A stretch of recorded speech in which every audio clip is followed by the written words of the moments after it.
welcome to the Research-to-Practice Transit Symposium from October 22nd to 24th, 2024. My name is Chad Riding, and I am at Caltrans, and we are pleased to bring this symposium to you, hosted by Caltrans, the University of Florida Transportation Institute, Transit Research Center at UC Davis, American Public Transportation Association, the Mineta Transportation Institute, and CTOC, the Center for Actionable Transit-Oriented Communities. Our program for today can be found at our website at the University of Florida Transportation Institute page. We'll start off with a keynote speech by Jarrett Walker, moderated by Dr. Carrie Watkins. There'll be a 15-minute break, and then at 1:15 Eastern, we'll have a talk on cutting-edge technology, moderated by Mina Rezai, and with speakers Angelina Rahimi and Yuran Sun. Another 15-minute break, and at 2:15 p.m. Eastern, a session about innovation and charging, moderated by me, Chad Riding, with speaker Lauren Gilbert. Another 15-minute break, and at 3:15 p.m. Eastern, we'll have a session on transit equity and workforce development, moderated by Dr. Jacob Yan, with speakers Dr. Hyun Park, Maeve Clements, Christina Winberry, and Jacob Wasserman. Thank you again to our sponsors, Caltrans, UC Davis Transportation Research Center, APTA, University of Florida Transportation Institute, Mineta Transportation Institute, and at CTOC. Thanks to the steering committee that put in endless hours helping organize this event, working with our speakers, our moderators. Also, thank you to Caltrans employees that helped produce these materials. Without all of these people, this symposium would not have been possible. And of course, thanks to the speakers, panelists, and moderators at today's event. This event is eligible for professional development credit from the American Institute of Certified Planners. You can see the link here. If you go to planning.org to AICP's page for certification maintenance, you can search for Research-to-Practice. This link is available on the website for the symposium. If there are any questions you have for the panelists or technical issues, please feel free to reach us at pm2.research@dot.ca.gov. So at that email there. And finally, thank you so much for participating. With that, I'll go ahead and turn it over to Dr. Carrie Watkins from UC Davis. Great, thank you, Chad. It's a pleasure to be kicking things off this morning. I think it's an appropriate beginning to our symposium this year to have a presentation from Jarrett Walker and a little dialogue between the two of us. I first met Jarrett in 2011 when he released the first issue of his quite famous book, Human Transit: How Clear Thinking About Public Transit Can Enrich Our Communities and Our Lives. I did a review of the book, and I think my review impressed him enough that as a young assistant professor at Georgia Tech, he reached out to have a conversation with me, to have that research to practice dialogue begin between the two of us. Since then, Jarrett has followed my research and I have followed his practice, and the two of us often engage in conversation. So today I'm thrilled to have him. For anyone who doesn't know who Jarrett Walker is, he is an international consultant in public transit. He has more than 25 years of experience in this field and has been running his firm for all of that time. He has worked in about 100 different cities in 9 countries, including doing network redesigns in the United States, as well as other projects in Europe, Australia, and New Zealand. He is a known innovator in the industry, and if you don't follow him already on his website, I highly recommend that you take a look at the website, as well as grabbing a copy of the second edition of his book, which came out more recently and which he's going to talk about today. I'm thrilled to have him. to hear from him for the next half an hour or so, and then to have a bit of dialogue after that. So we welcome you all into our conversation. And with that, I'm going to turn it over to Jared if you want to share your slides. Thank you very much, Carrie, and thank you everyone for the opportunity to speak with you today. I can skip more quickly through my own qualifications since Carrie has already summarized them with less humility than I would. But generally speaking, I have a little firm that is known for helping communities think specifically about the design of public transit networks, the geography of public transit networks, how they're laid out, but then also the policies that need to lie behind that, and ultimately the challenge of goals clarification and storytelling. The need to tie the design of transit networks to clear goals and explain very clearly why certain kinds of goals imply certain kinds of network. That's really what I think we're known for. As Carrie mentioned, we've done lots of network redesigns across the United States as well as overseas. Most recently, we've had the honor of doing all of the network redesigns for the main cities of the Republic of Ireland. And so, but our practice really grew out of the first edition of my book and my attempt to, my belief based on what was then 20 years of experience, that the profession urgently needed the discipline of separating values from technical expertise. That too often, all through the transport industries generally, but also in public transit, we had too many studies that were basically saying the data say we should do this, and we all know the data by themselves never say that. Only the data combined with values or goals will determine what is the right thing to do. And so I set about with my practice and with our firm to be someone who you hire when you really want to be clear on that, when you really want to make sure that you're not hiding somebody else's goals inside of what appears to be a technical analysis.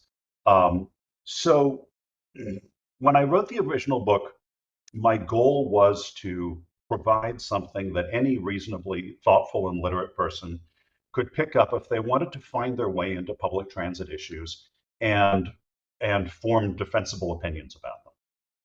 So the book talks through public transit's role, talks about its geometry, which is something I really emphasize. This is a topic that transit is a thing that happens in physical space, so you have to be ready to think geometrically and geographically about it.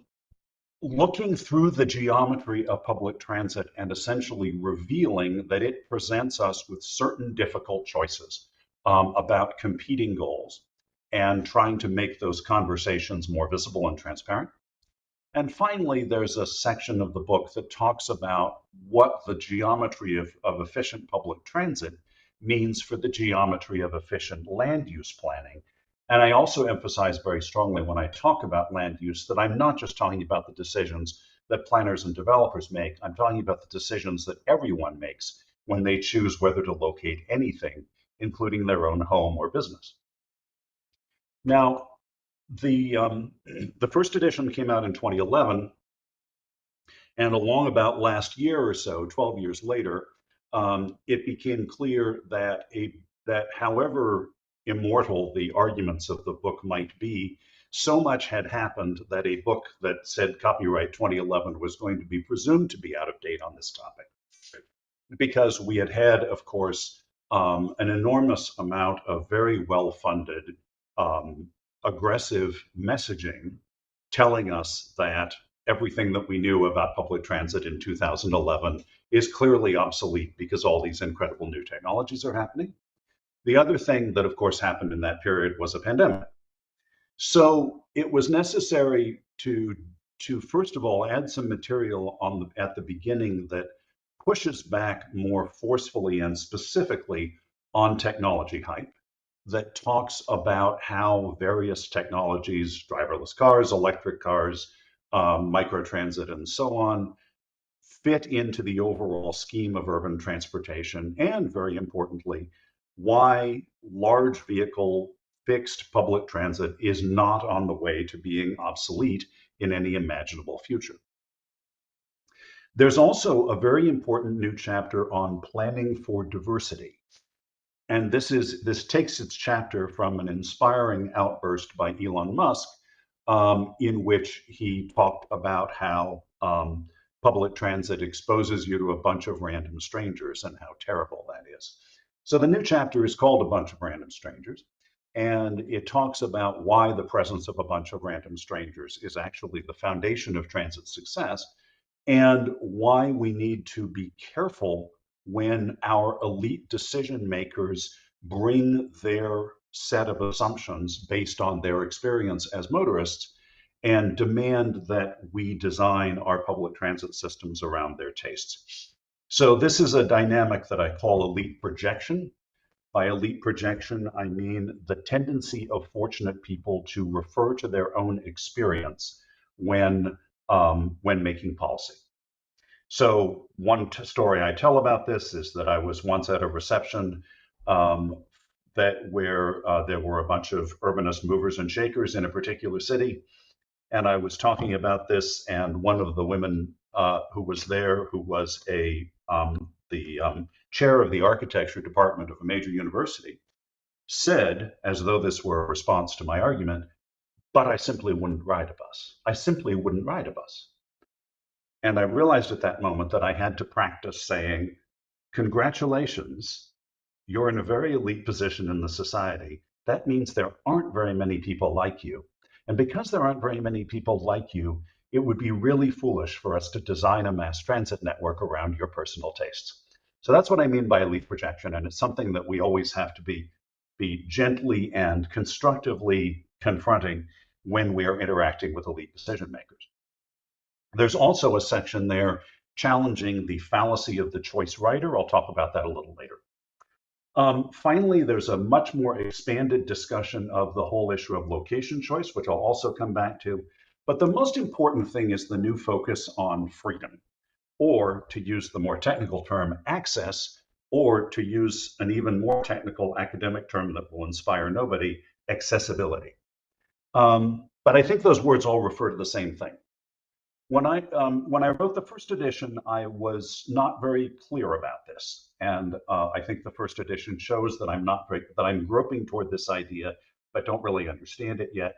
I do think I understand it better now, and so I basically, in rewriting the book, I basically jacked up the house and replaced the foundation. And the new foundation is this idea that if we need to talk about one thing we're going to measure as an outcome of public transit, it probably ought to be the freedom, or to put it another way, the access to opportunity that it provides. So let's talk about that. I'm talking about the wall around your life. Here's a person. She's in a city full of possible destinations, places she could work, places she could shop, places she could study, things she could do, people she could meet, all kinds of activities that could give value and meaning to her life. And if she's going to rely on public transit, then there's an area she could get to in an amount of time that she is likely to have in her day. So if we're talking about all the sorts of things that of opportunities that generally represent things that we'll travel to several times a week, that might be 45 minutes, or maybe it's 30 minutes, Marchetti's constant. But we all know that there is a limit beyond which it simply takes too long, and therefore we won't do it. And that's what I'm appealing to. That feeling that that the experience that everyone has had of not having gone somewhere to do something because it would just take too long or be too difficult. So her access to destinations is the number of useful destinations in that area. And we can talk about access to jobs, access to schools, all kinds of access. There are many different ways to use this basic term. Now, it's very important that when I'm calculating a transit travel time, it's very important how I'm doing it. Because sometimes you may see an ad that gives you a travel time for a particular service, but it's only giving you the in-vehicle travel time. But really, we need to talk about all of the time a trip takes, starting whenever someone really wants to travel, or working backwards from whenever someone really needs to be there. So when we calculate a transit travel time, we are calculating the sum of the walk time, walking or rolling, but using a typical walking speed, a wait time, and a ride time. Now, the walk time, we can adjust the walking speed. Sometimes we'll do a special calculation showing access for low mobility persons where we'll use a walk speed of like 1 or 1.5 miles an hour as opposed to the more usual 3 miles an hour. Waiting time, very importantly, is half of the headway, that's to say the scheduled elapsed time between services, half the headway for each route that you'll board in the course of the trip. In other words, we are assuming that your desire to travel arises randomly whenever it does, and that you then have to wait for the next vehicle to leave. And that on average, then you're going to wait half the headway. Now, this is a very different assumption from the way old-fashioned commuter planning used to happen, where we just assumed that everybody wants to leave the office hours downtown at 5 p.m. And so if there's a bus at 5:07, it won't matter what the frequency is. And that's because this is a methodology that's really trying to capture everybody's access to every kind of opportunity and to get us around what I think has been a kind of unfair bias in favor of commuting that has affected much of how transport planning has been done until recently. So what we're doing with that weight calculation is really capturing the degree of misfit between the actual time of travel and the desired time of travel. One of the objections I often heard when I first started presenting this was people would say, but we have real-time information now. I can sit in a cafe with my laptop and go when the bus or train goes, and I don't experience that time as waiting. To which I respond, yes, but suppose you have to punch a time clock at a job, and you live on an hourly bus route, and the bus gets there at 7:02 or 8:02. If you have to punch the time clock right at 8 o'clock, you'll have to get there 58 minutes early, and you'll effectively be waiting at your destination. So we have to be careful about the fact that, notwithstanding the fact that communications and the great apps we have now have helped us make better use of our waiting time, frequency is still fundamental because we still need to be places, and we still want to, and there are certain things we can't do until we are there.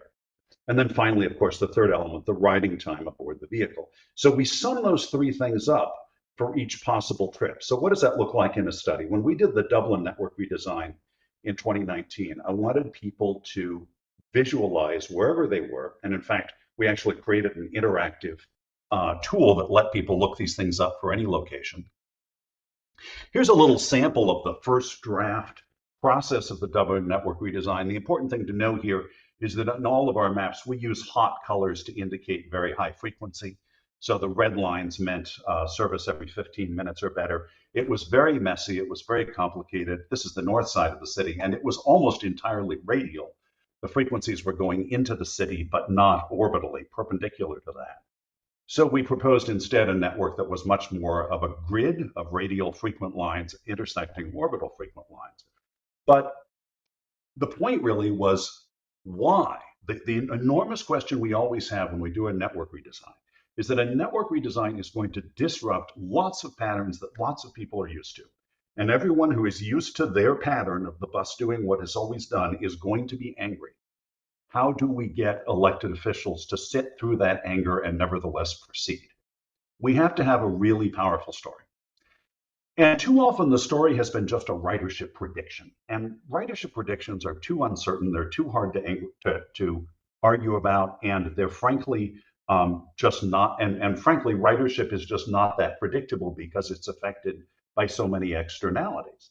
So instead, but we can talk about access quite factually. So here's the existing network. If she's in Dundrum, here's the area she can get to in 45 minutes. Proposed network, I show how it expands, and I show the difference.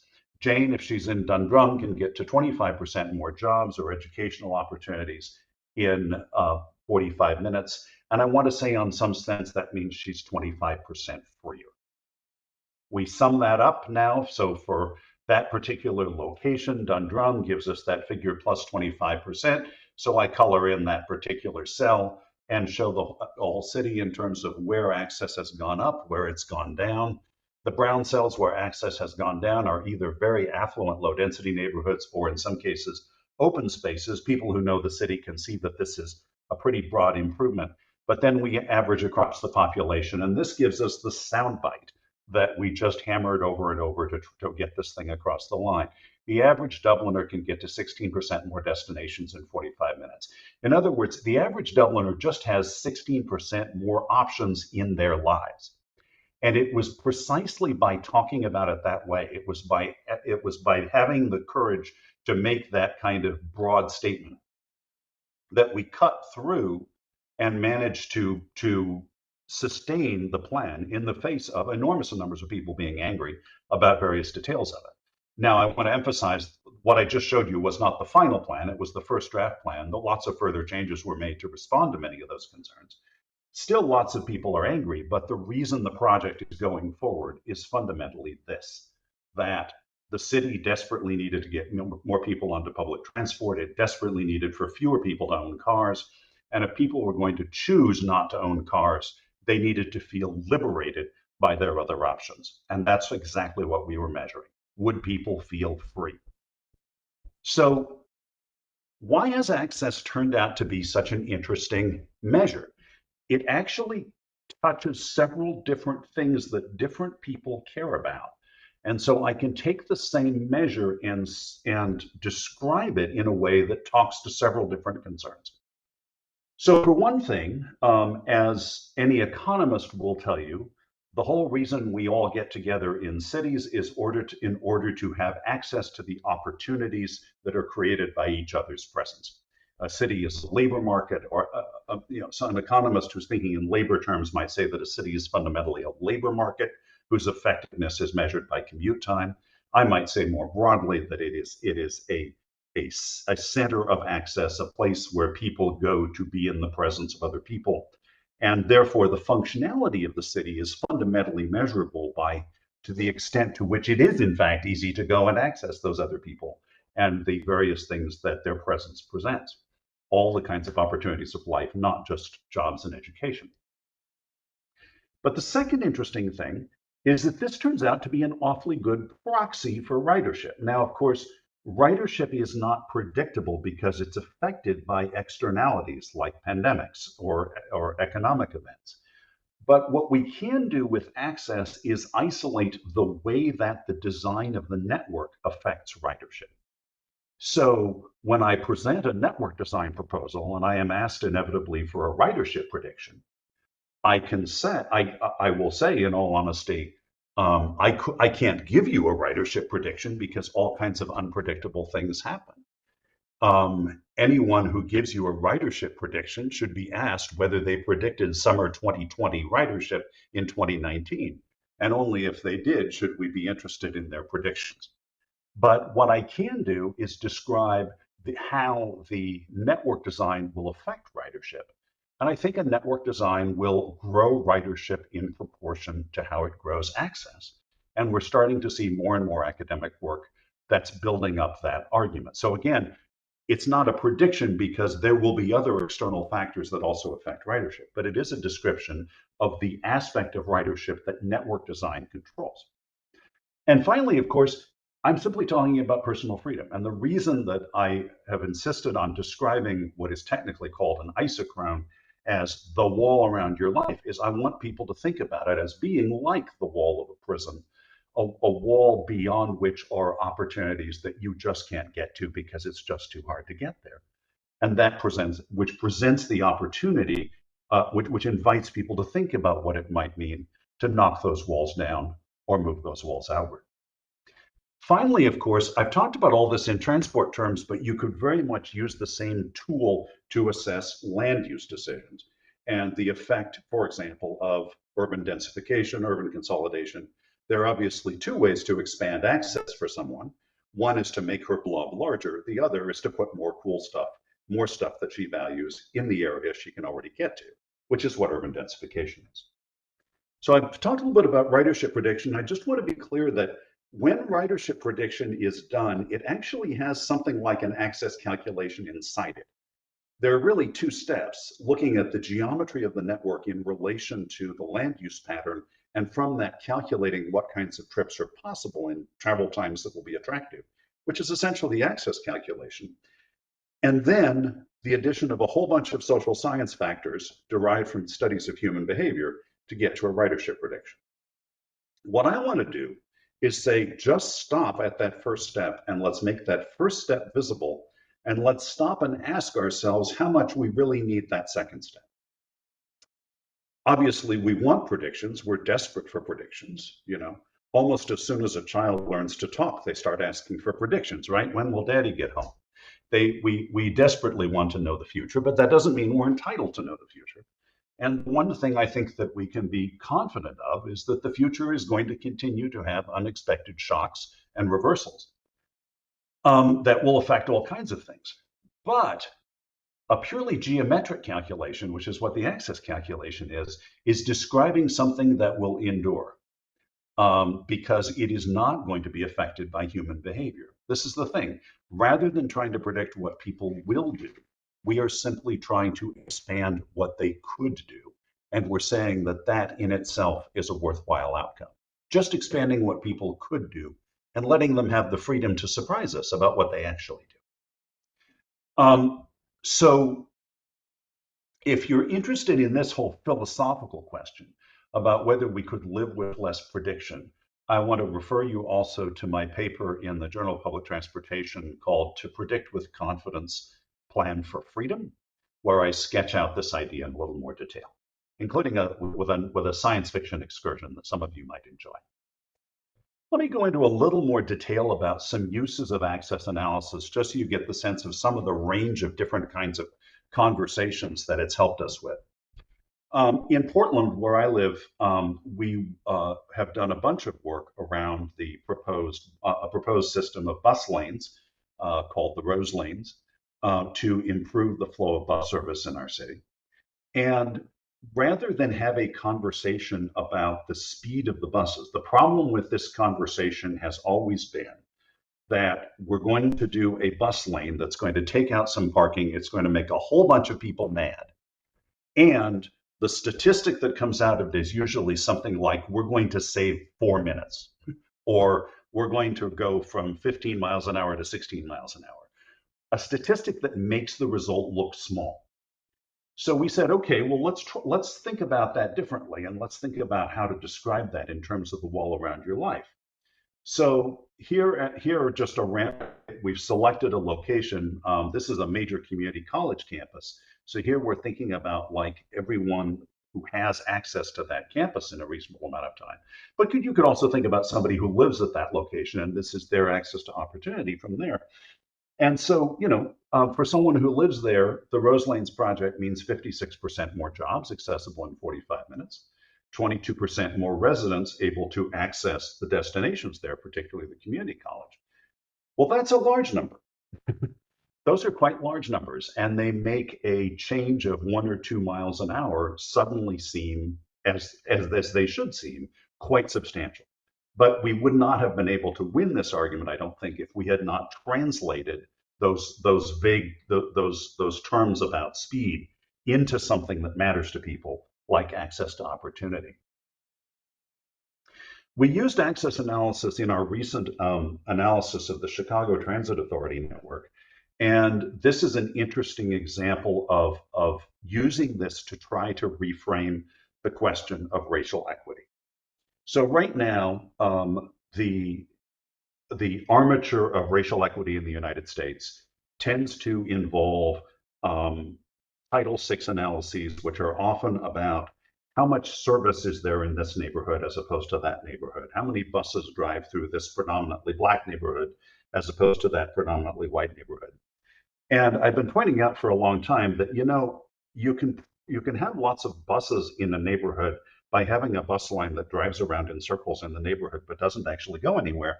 it's not actually a very good measure of the usefulness of the bus system for actually going places. So we instead are always recommending that we approach Title VI and that we set up Title VI racial equity standards to refer to access rather than just to quantities of service. So here's an example of how that looked in Chicago. So we asked the question, how far can people reach within 45 minutes by transit if they are in these various categories of the population? And the interesting thing here is that all over the city, pretty consistently, everyone can get to around 30 square miles of land, or can travel in about 4 miles from where they are. But there's an enormous difference in the number of jobs that people can get to, depending, unfortunately, on their race. And in particular, Black or African American people can get to far fewer jobs. Why is that? Well, we analyzed it this way to make really, really obvious that this was not something that the transit system could fix by itself. This was a fact about the racial geography of the city.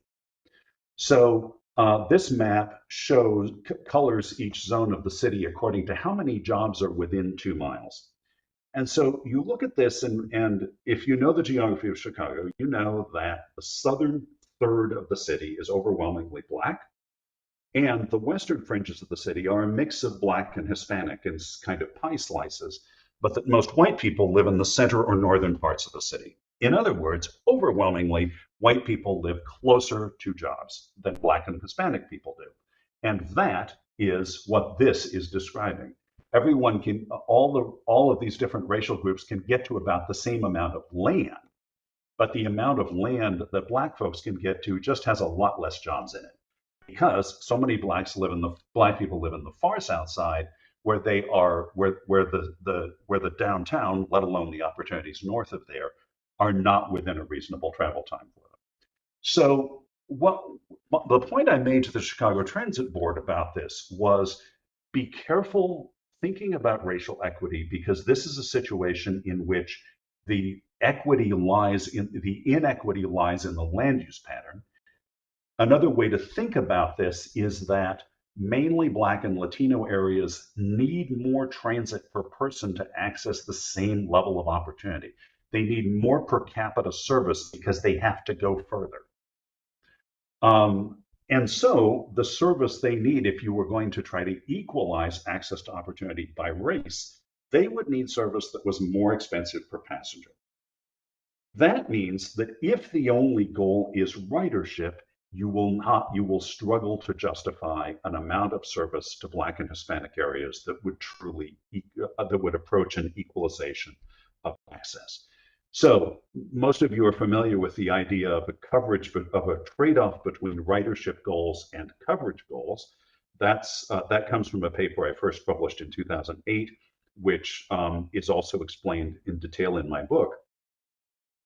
This is an interesting example of using the access tool to reveal that when you apply that geometry problem to the geography of Chicago, you end up with a ridership equity trade-off, where because you have Black and Latino populations tending to live in areas where the highest ridership services would not serve them, because their service is more expensive per passenger.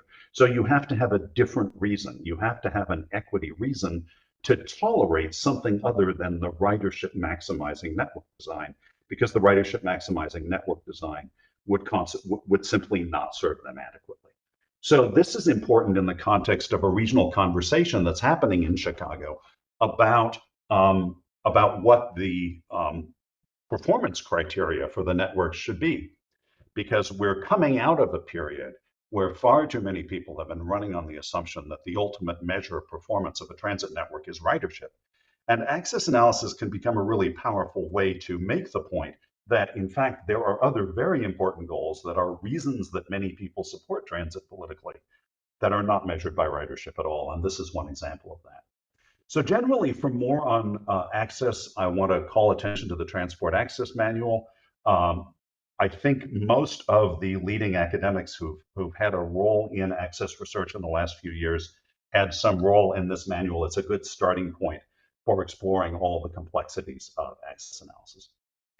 I want to touch briefly on this issue of choice riders and captive riders, just because I want to train you to cringe every time you hear these terms. I bet you still will.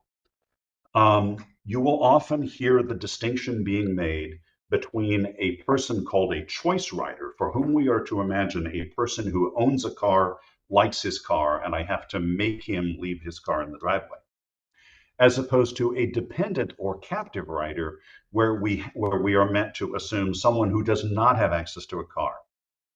These terms, which originally date back to extremely primitive early modeling tools, where the computing power was simply not great enough to deal with any more subtlety, have gotten out into the discourse as a very lazy way of thinking about the transit market.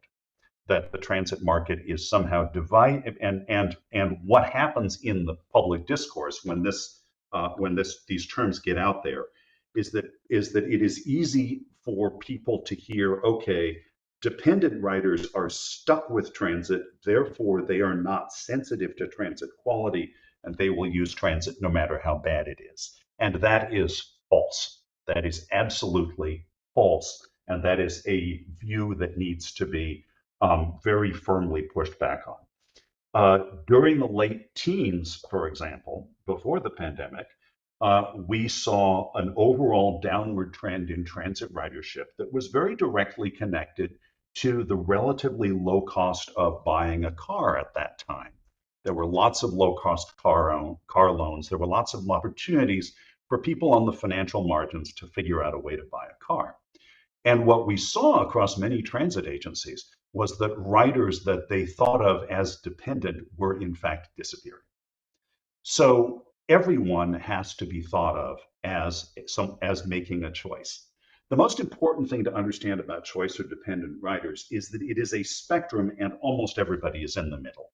Almost everybody is in a different situation with different options and different motivations to drive or not, or to buy a car or not. And people make those choices differently. That's why incremental changes in service have incremental payoffs, which has always been the case. Incremental improvements in service give us an incremental ridership improvement as certain people are brought over the line to the point where transit is now useful to them. And the whole choice captive binarism just cannot understand this reality. So please push back, turn off, don't listen whenever you hear people organizing the market in those terms. High ridership is diverse ridership. And when we plan for high ridership, we are not specializing around race, age, gender, especially trip purpose. And we are also very careful as decision makers or as elites not to generalize from our own tastes. Finally, I want to say just a couple of words about location choice. So basically, most of what the new edition says about location choices are things the old edition says, but the new edition is a little angrier about them. Location choice creates the whole problem that we expect transport systems, including public transit, to solve.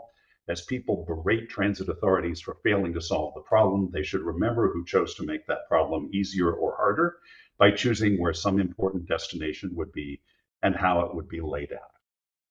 We have a system that we use of emphasizing 4 key geometric features of a development pattern that govern public transit's performance.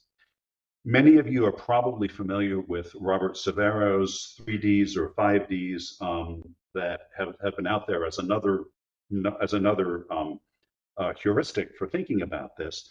We have arrived at these because we want to use terms that have very specific definitions, and we want to make sure we're talking just about geometry and not about culture, because we want to talk about something in a way that's culturally neutral. We want to be saying, we're not saying that your neighborhood is good or bad, but there are just some unavoidable geometric facts about how it's laid out. So in each of these images, I show you a high ridership and a lower ridership land use pattern for the same level of service. So obviously density simply means there are more people and jobs around every stop, which means that the market for every stop is larger. So of course we get higher ridership where density is higher. Walkability, These two images on the left have a bus stop in the center and the abstract quarter-mile radius around the stop. But of course, the area that can actually walk to the stop in a quarter mile are the black highlighted streets. So the point again is that when you have a well-connected street grid, most of the circle has access to the stop. Where you have barriers or cul-de-sacs, it is exactly as though the density were lower. The other very important thing, I know Caltrans is in the room. Hello, Caltrans. It is very important to be able to cross the street at every stop, even if it's a state highway. Absolutely fundamental to public transit and one of the main barriers to public transit in suburban areas. Compactness, obviously, it costs us more to go over larger empty distances between things. But the most important of these is linearity, because the other three things I just listed are things that every urban designer and planner learns about. But linearity is an issue specific to transit. We need things to be in things that feel like straight lines. So here are two different ways that the same town could be laid out. You've got an office district, you've got a Walmart, perhaps you've got a college, you've got a residential district. And if they're all in a line, then I can run a reasonably direct line that will feel like a direct service between any two of them. And that is the key to providing the best possible service, because that is the shortest possible line that unites them all. However, if the office park has been built on a cul-de-sac by the freeway and Walmart is a quarter mile from the street behind a quarter mile of parking, if the college is at a cul-de-sac on a hilltop instead of out on the main street, then we have the kind of geography you see in the lower image where it is necessary to deviate to serve these places. That produces a circuitous transit line, which costs more to operate, so we cannot run it as frequently. And also, of course, it takes longer to traverse. It's less likely to be attractive to customers. That is a lose-lose proposition. And we must recognize whenever we see those cul-de-sac structures, something important being placed on a cul-de-sac, that we are in the presence of anti-transit planning. The whole legacy of community college campuses in general in the United States is very sad. The abundance of campuses that are built more or less this way, where the goal is to put the campus buildings as far as possible from the arterial streets so that buses either are driving down these arterials and people have to walk all the way from them, or buses have to deviate, delaying everyone else on the service. This is a lose-lose situation for public transit, and we should stop building campuses this way. Dense housing, over and over we see, this is Riverdale, Georgia, but you can find this in any suburb of America. Here is a patch of rather dense apartment-style housing. It is appealing to people of middle and low incomes. There's also a bunch of medical destinations back here. There's the office of a labor union. And this road that you see across the southern side of the image, Arrowhead Boulevard, comes out at T intersections on the two ends. Now we should already recognize a problem there, because T intersections are generally bad for transit. If I'm going to need service on all three of these streets, then where I hit a T intersection, one of my transit lines is going to have to turn to duplicate the other one. It's already going to be inefficient. But much worse than this is what state highway departments often do. They give us right-in, right-out intersections. So in the lower corner of this image, we have a right-in, right-out here at Arrowhead Boulevard and Tower Boulevard. And that means it's literally impossible to run bus service on Arrowhead Boulevard. The only way to do it would be to run a giant one-way loop, which would make the service useless to anyone else going anywhere else. It's a complete lose-lose situation, and something we're building far too often. And finally, social services. We recently did a network plan in Salinas, California, and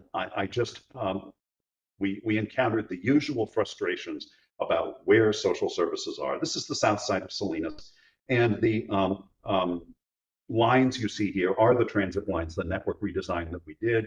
You see the width and darkness of the lines indicate frequency. So we've got 15-minute service, 30-minute service, and the palest lines are 60-minute service. But why does this line 96 have to even exist? It has to exist because the county government center is on a cul-de-sac by the freeway. And then across the freeway, next to the municipal airport, which is not a commercial airport, it's just a rich people's airport, we might say, are the Department of Child Support and the Department of Employment Services. So a series of decisions have been made to require a lot of low-income people who do not have a lot of transportation options to get to places that the transit system gets to only with great difficulty. And that has shown up in the form of an hourly bus route. And people will say, well, it's too hard to get to the child support because the bus only comes once an hour. And I have to say the bus only comes once an hour because of where you chose to locate the child support office, out in the middle of nowhere, nowhere near anything else. We have a similar issue up here with the new campus of the major community college serving Salinas. This is a place that lots of lower income people come to for training opportunities. There was a decision to build it right here. And we had to then have a long debate about whether we deviate this frequent bus route 4142 south in order to get closer to it. But that is such a major bus route with so many other people on it. We finally had to decide that people will have to walk to the campus. It's further than we want people to walk, but we didn't put the campus there. So please, always as you're engaged in these transport planning debates, be thinking in the back of your mind, why is this thing here? Who decided to put it there? And how do we hold them responsible for the consequences? So thanks very much. I appreciate your time.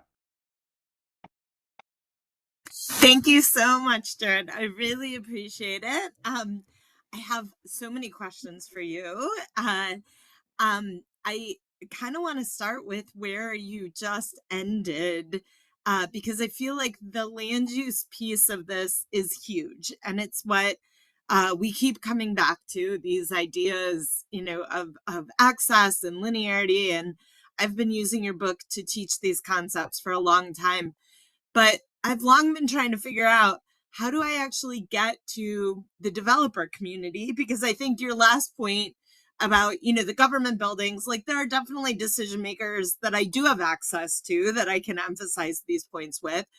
But in some cases, these are decisions being made, by someone developing a piece of land, and I don't really have access to these people to educate them. So I wondered if you have, from your consulting practice, any tips on how somebody who does advocate for transit might actually influence more of the land use decisions. I think this is a long-term education task. I always make a point when I'm working with stakeholders in a particular community, even if I'm there just to do a transit plan, I make sure that I take them through this material so that they start to understand the consequences of other decisions that they may influence in the course of other conversations that they're in. Ultimately, I think it's fair to say that the real estate and development community has quite a lot of fairly effective barriers built around itself to determine who they're going to listen to and who they're not. I've tried presenting to organizations like the Urban Land Institute, and what I come up against very quickly is if I can't monetize this, they're not interested. If they don't if they can't see quickly how this shows up on the bottom line of their pro forma for a development, it's difficult to get them interested. So this is to some extent why much of this ultimately has to be embedded in good general planning, in good regional planning, and good structure planning, and why places that have a culture of planning, which I think California broadly does, even though California also has a culture of environmental review and various other things that we may feel variously about. But I think that it is ultimately most effective. I think two things are effective. There are opportunities to guilt trip particular entities that have made particular location choices. And I think that's perfectly appropriate to do. When I'm doing a network design, and fundamentally we've got a new Amazon fulfillment center that has chosen to locate itself in the most inaccessible possible place, and everyone is wondering why the transit agency doesn't do something about this. There's a space for me to say, because Amazon has made that impossible, and here are the choices Amazon has made, and let's put the responsibility where it belongs. So there's a place for that there, but I also think on the other hand, there's an educational place in the process of network planning in the process of general plans, to center the role of transit more. And particularly what's required now, here's the key thing, is to go beyond just, oh, there's a train station, we should have a TOD, to how do we maximize transit access overall, which by putting more things in places where the transit agency is already providing better access. And I think that's the other transition that's happening now.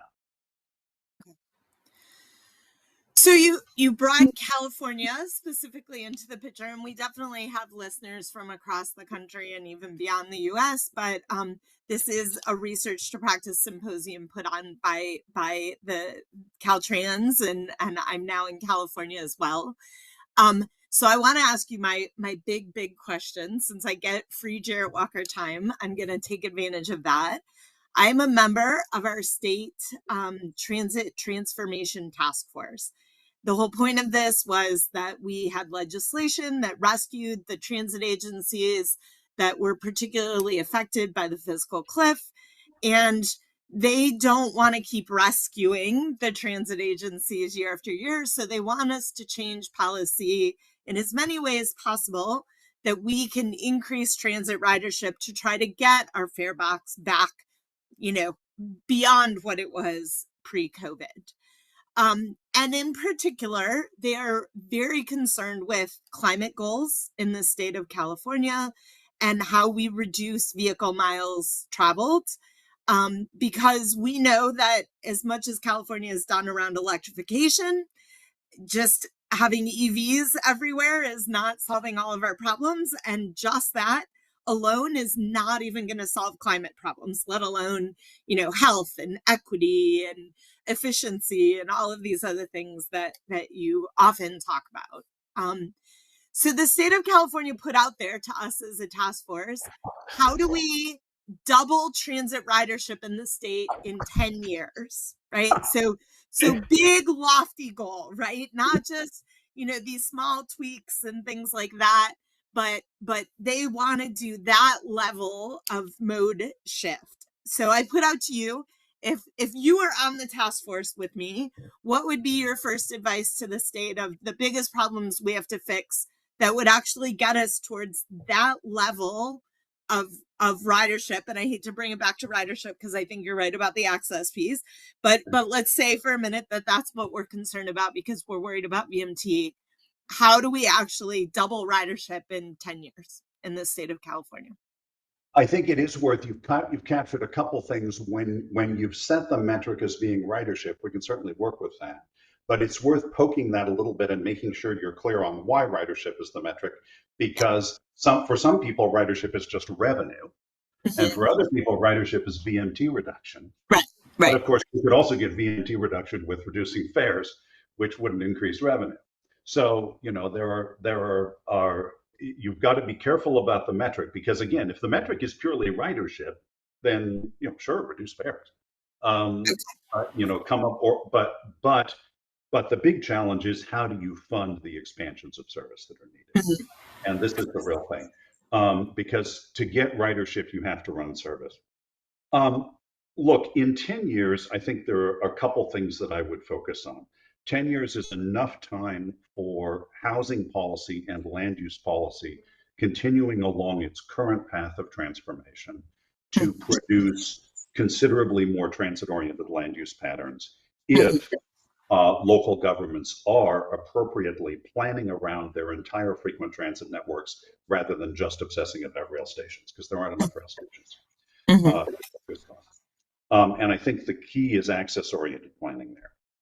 The other thing that, my friend Brent Totter in the Urban Planning Guru likes to say very frequently, we need to talk not just about what you need to do, but about what you need to stop doing. I'm very concerned about the electric bus mandate in California.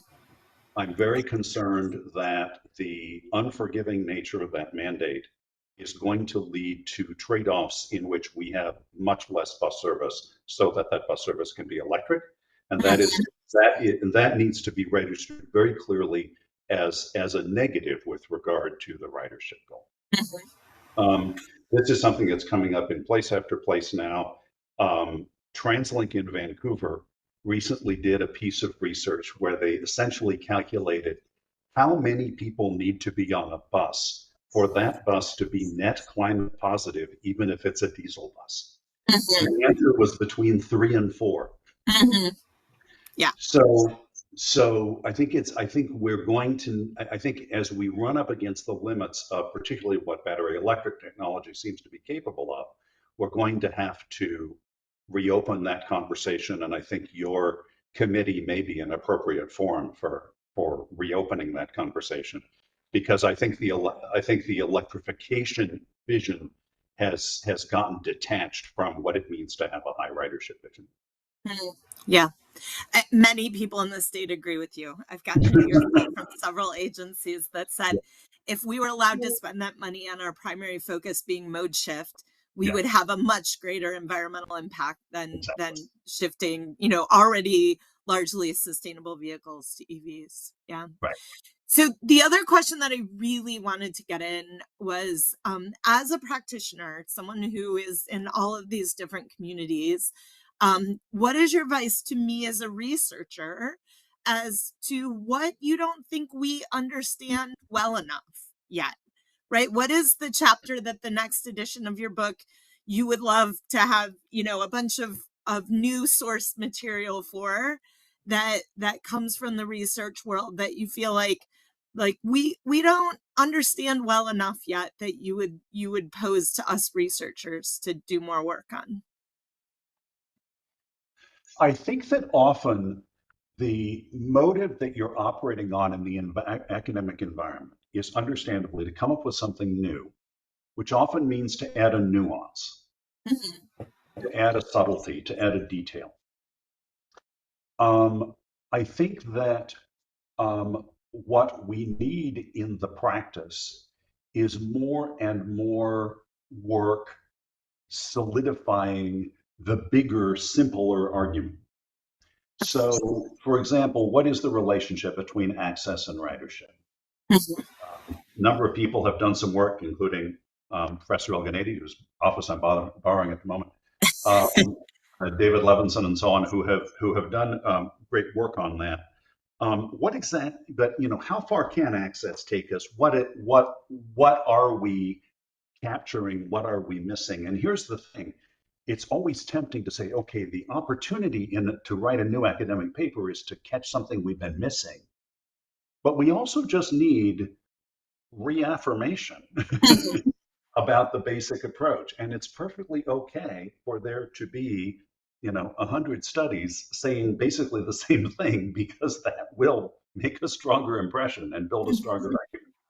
So I would say I would encourage researchers to think about the larger conversation that you're in and recognize that confirmation studies are great too. And not everything needs to be a new nuance, a new angle.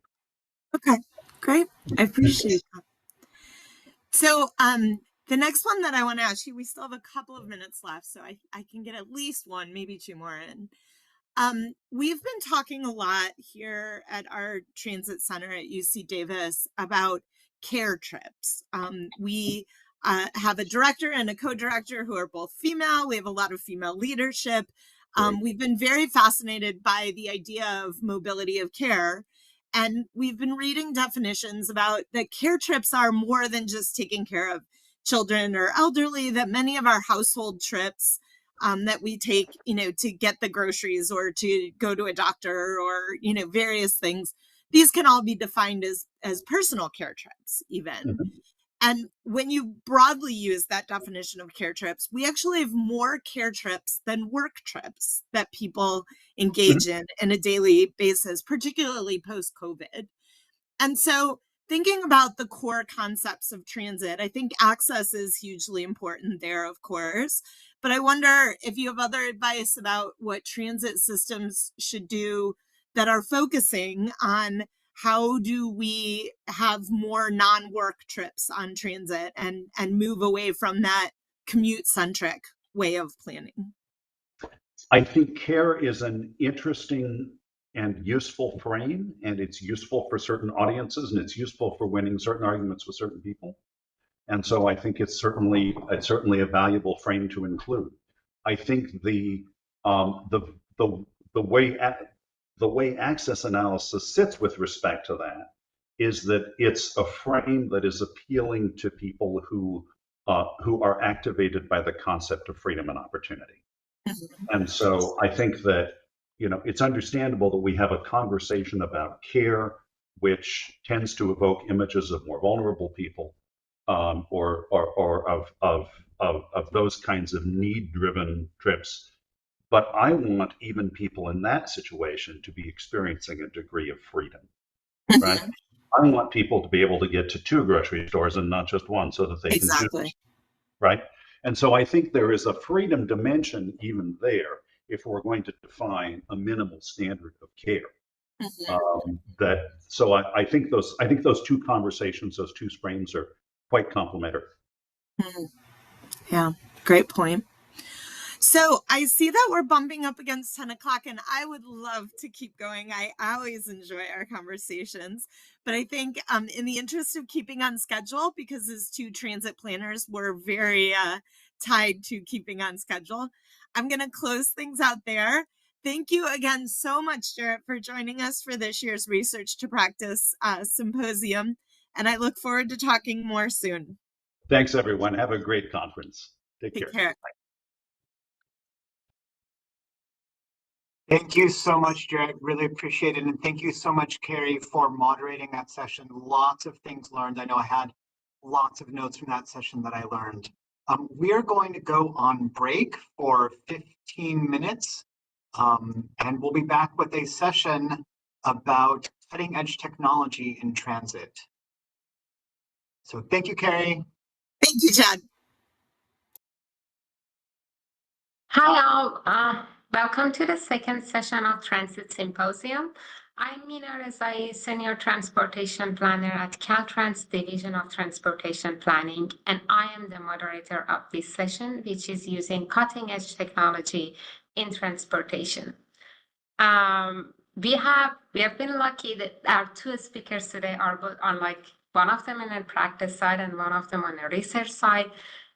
Joining us today, we have Angelina Rahimi and Yuran. So Angelina is the president of Aura Planning, and she has been working in community development and urban planning for more than 20 years. She has been nominated for California Energy Commission Clean Energy Hall of Fame.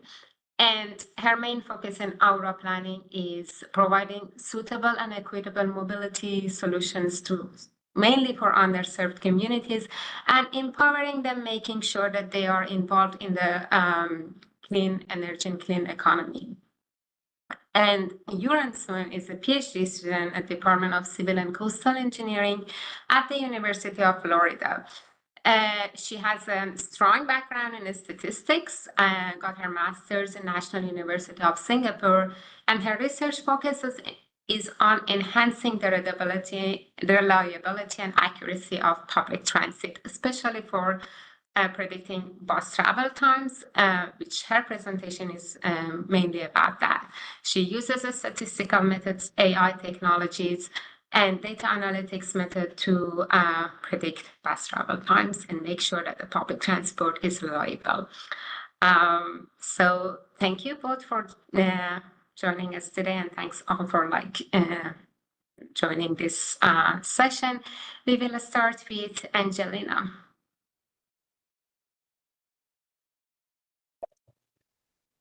Hello, everyone. This is Angelina Rahimi, founder and president of Aura Planning. I'm going to share my screen. Okay. Thank you so much for having me. Today, we are going to talk about e-mobility hubs, and specifically tech hubs, the concept and also the actual project that we have done in Sacramento, in the neighborhood of Del Paso Heights. And also we are going to talk about VR technology and how it affected the development of this hub and also our outreach. And at the end, we are gonna talk about one of the components of this mobility hub, which is a community-based rideshare program. And we will end with how we see these hubs can improve. So the mobility hubs or e-mobility hubs, which would be the mobility hubs that use clean transportation, are usually located in very dense and urban areas, and they are access point for mass transit and various other modes of transportation. They promote shared and clean transportation. And as you see in the concept picture, they have options like bike share, car share, scooter share. And as I mentioned, they are very close to public transportation options as well. Excuse me, Angelina. Yes. This is Jim with Audio Visual. You're sharing the wrong screen. Could you share the one with the main slide on it? You're sharing your presenter view. Yes, sorry.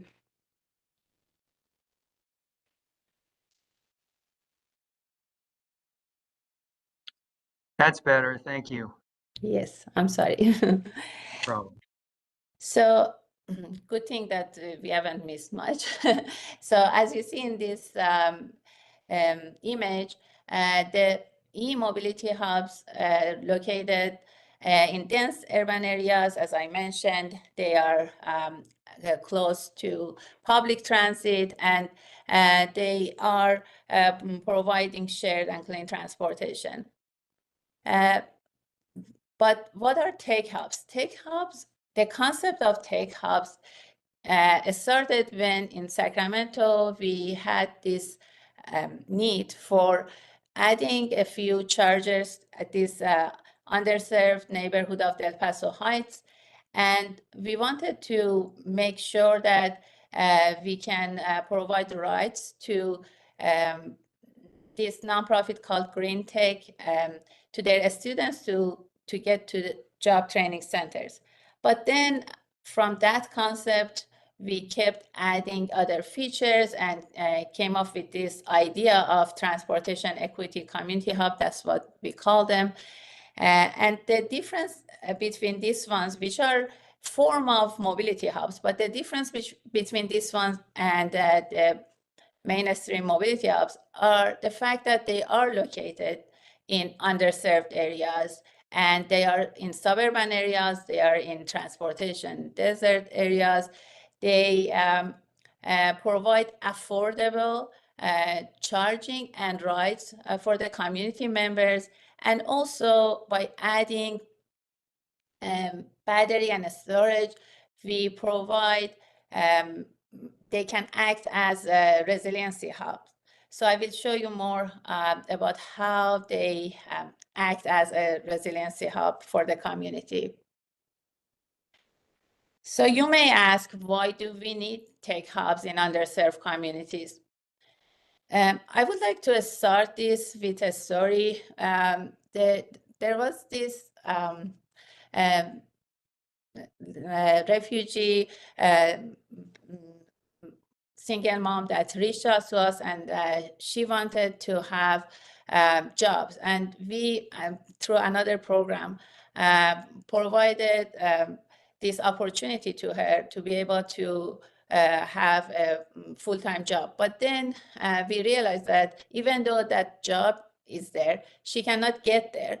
And because if she uses public transportation, it's gonna take about 1.5 hours each way to get to that job center. And we decided that, okay, maybe we can provide some kind of community-based rideshare program.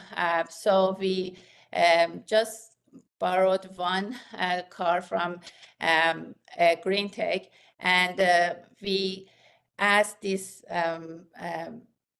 lady and also the 3 other Afghan refugees that all of them found job at the same place to ride this vehicle to their work and then bring the car back. And after hours, actually the one that was giving rides would use the vehicle for their own use. So what I learned based on that experience was that how important it is for some of these community members to have access to not only affordable, but also efficient and accessible transportation options. And of course, making it using electric vehicles is going to provide clean transportation as well, which unfortunately these neighborhoods usually suffer from high asthma rate and poor air quality.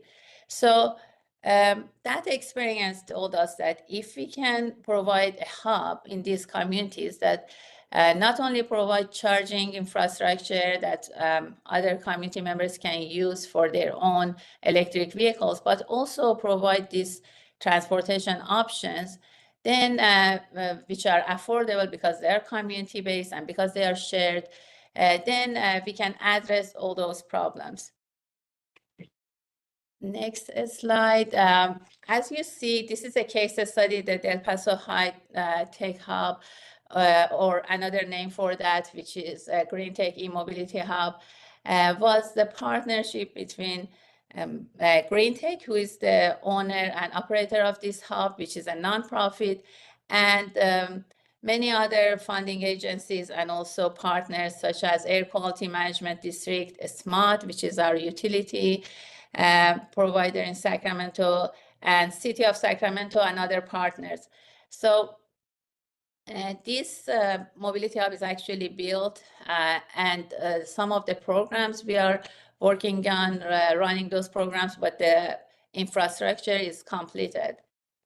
As you see, we have community gathering space, we have public charging infrastructure, we have this virtual reality digital kiosk, which I will explain in details later.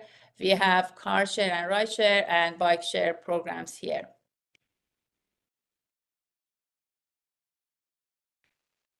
So here you can see EV, car share and ride share, and also we worked with Sacramento Public Library. They had their first electric mobility bookmobile, and we worked with them to have a stop at the hub. So this way we can bring other services to the neighborhood as well.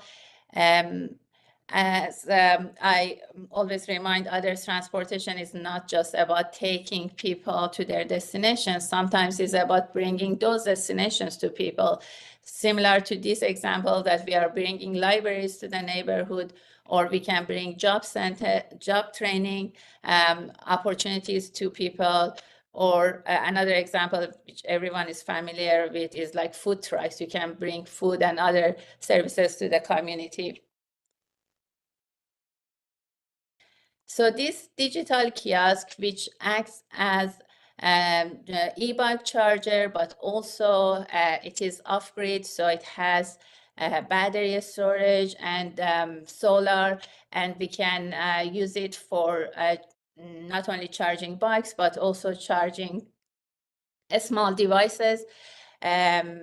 This acts as our virtual reality job training center as well, even though this is very small space. And we could not build any building here anyways because of the power lines and that are going through this property. We were not able to get any permit for construction. But this small unit helped us to be able to have job training at the hub. And the job training or job exposure is related to electric vehicles. Again, I will explain a little bit more about that. It helped us in two ways. One was with our outreach. When we came up with this idea of mobility hub and car share and ride share program, we realized that it is not easy to get communities' input because they don't know, they cannot visualize the concept. So we created a VR app, which I'm gonna actually show you a small video of that, a short video of that, to be able to help people to visualize the concept and then provide feedback for us. So this digital twin actually helped us in another way. We were able to reach out the funding agencies and other stakeholders and they were able to experiment the concept before it was built, which helped us with getting more funding for the project. The other aspect of using virtual reality is, as I mentioned, that digital kiosk that you see here. We have installed it at the hub, and it has e-bike charging, but also this small space. Again, as I mentioned, we could not build any building there, but this small space provided indoor space for virtual reality, because as you may know, VR, the current technology, you cannot use VR headset outdoors, and the sunlight would not allow that to work properly. So this small space gave us the opportunity to have the room for virtual reality, and then we would the screen that you see, the monitor, would actually show the activities on the screen, so other students outside of the digital kiosk, they can watch and learn. Also, in summer here in Sacramento, it is very, very hot, and this space has AC, and we also have access to water there. So again, all of that helped the community members to be able to use this for job training and job exposure. Now I'm gonna play this short video of what someone would see in the VR experience. So we made a video of it, but if you had access to VR, you could just walk around and interact with different components of the mobility hub.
Oops.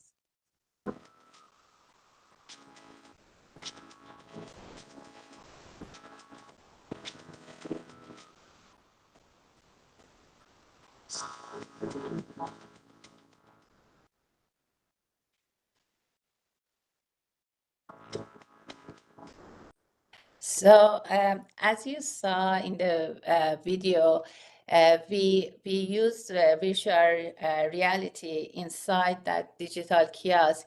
And when you heard the word, this is auxiliary battery, that is another app that we have developed with VR, and we used it in another job training project. And through that app, we are able to provide training related to EVs or EV charging infrastructure. For example, how understanding the components of EVs, so students could take it apart, or an EV apart, and understand different parts of the vehicle. Also, we had instruction in different languages right there, because we were working with refugees from Afghanistan and Ukraine, and we had Russian and Farsi language there, for example.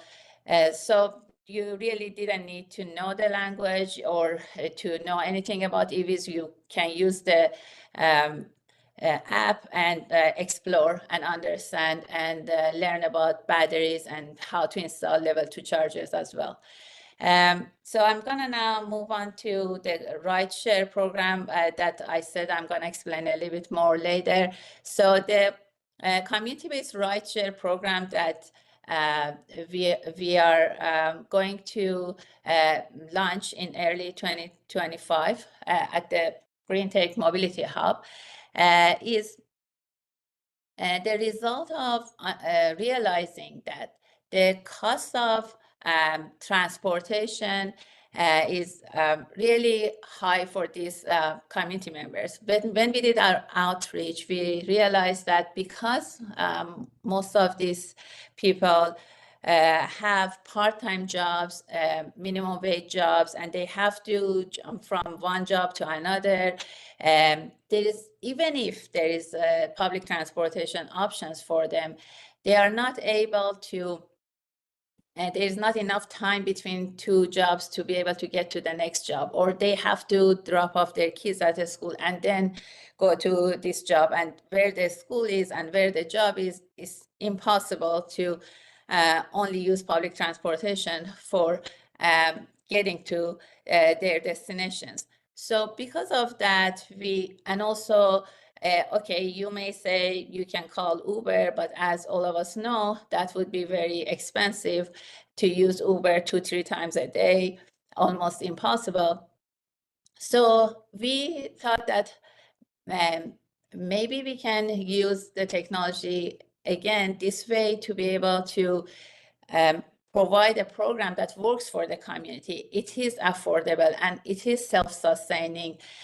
So how can we do that? How can we have something similar to Uber, but still affordable?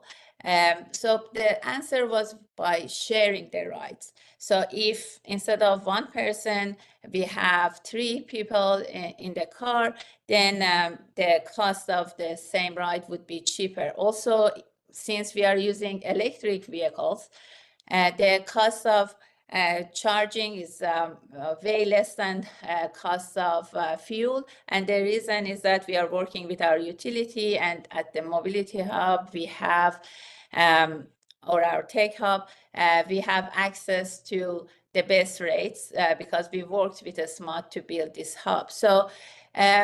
So, okay, the fuel is gonna be cheaper, and because we are sharing the rides, it's gonna be much more affordable. But how can we share the rides? If that was that easy, everyone would do that, because people go to different destinations, and how we can match their rides and optimize it. So to be able to do that, we needed to do a pilot project and ask people where they go to see if people who live in the same neighborhood, if they have similar destinations, then that would be easy to match it, right? So when we did that pilot projects, we realized that there are trips that are repetitive. So, for example, people go to school or to their jobs at certain time. So we decided that if we get the input or requested rights a week ahead of time, that's why we call it plan, share, go, because it is pre-planned. So we pre-planned the requested rights a week ahead, and then our app would match the rights. And definitely we are not going to be able to match every requested right. So to be able to address that, the rights are going to either be accepted or rejected. And if they are accepted, it means that we have enough rights at that certain time to the same destination. And we will match the rights, and we will reduce not only VMT, but also deadheading, like we are planning this rise. I'm going to show you the concept a little bit more in details later, but we are sharing the rights, and also this is helping us to reduce the deadheading, and we are hiring the local drivers. So again, it helps with the circular economy as well. The interesting thing about this concept is that we are not competing with public transportation, but we are integrating our system with the public transit. For example, here you can see that we are picking up 2 people from the hub. So we may tell them that you need to be at the hub to be picked up, or we may pick them up from their home or a place close to their home. Here we are picking up another person here. We are dropping 2 of them off. And then we get to the public transit station, and we are dropping off someone there, because based on our app, we know that for that person, it is much better that you use from that point. It is much faster and easier to get to their destination with public transportation instead of us giving rides to them to their destination. So, and then we drop off the other people at workplace. Now the car is empty. We can use it for picking up orders, because that is flexible. If we have grocery orders or pharmacy orders from our community members, that can happen anytime. It's not like getting to your job that you need to be there at a certain point. So you can use that time for picking up grocery orders and then drop them off at the hub.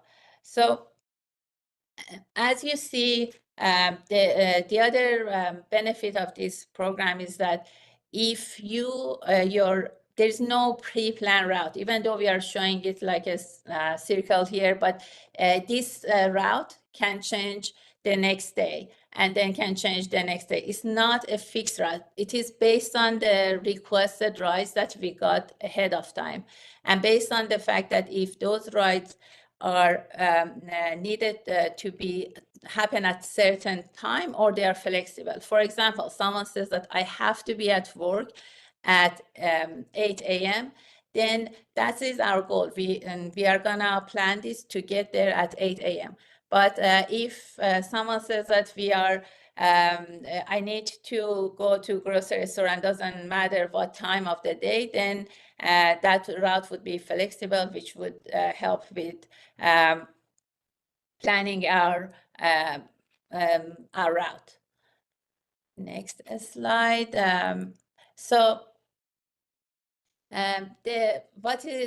How we see that these hubs can help communities and reduce greenhouse gas emission, and also bring transportation equity, is that we believe that we need a network of these hubs, and not just one, but multiple of them that work together. For example, if you are using a car share program and there is only one hub in the neighborhood, then you have to bring that car back to the hub, and you cannot use it to go to destinations that you are going to stay there more than 1 hour.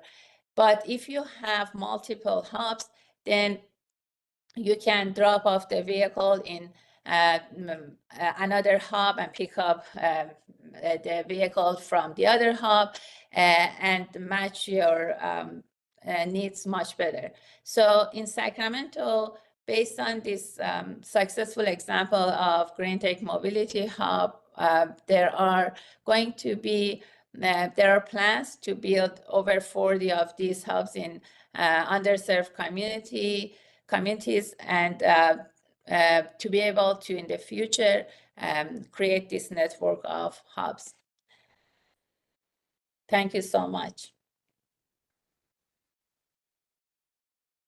Thank you, Angelina. It's really fascinating to see how technologies can empower people in transit. And I think we learned a lot about different case studies that you shared. I was really impressed by how you use VR in educating people to help them envisage how would be these smart technologies help them in transit and how they can work with them. That was really interesting. We will have a URAM's presentation first, and then if we have time, we go over some of the questions that you might have according to both URAM's and Angelina's presentation. Thank you, Angelina, and URAM, please start your presentation.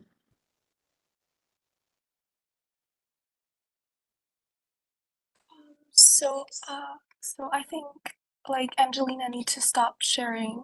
So Angelina, please stop sharing. Yeah. Yes. Sorry, I thought I did. I'm sorry. Okay. Thank I you. think if you start the presentation, I think this is gonna stop, but sorry. Yeah.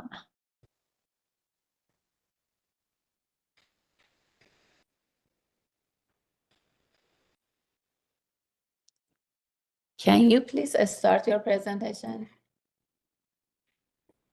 I cannot. Oh, let me try.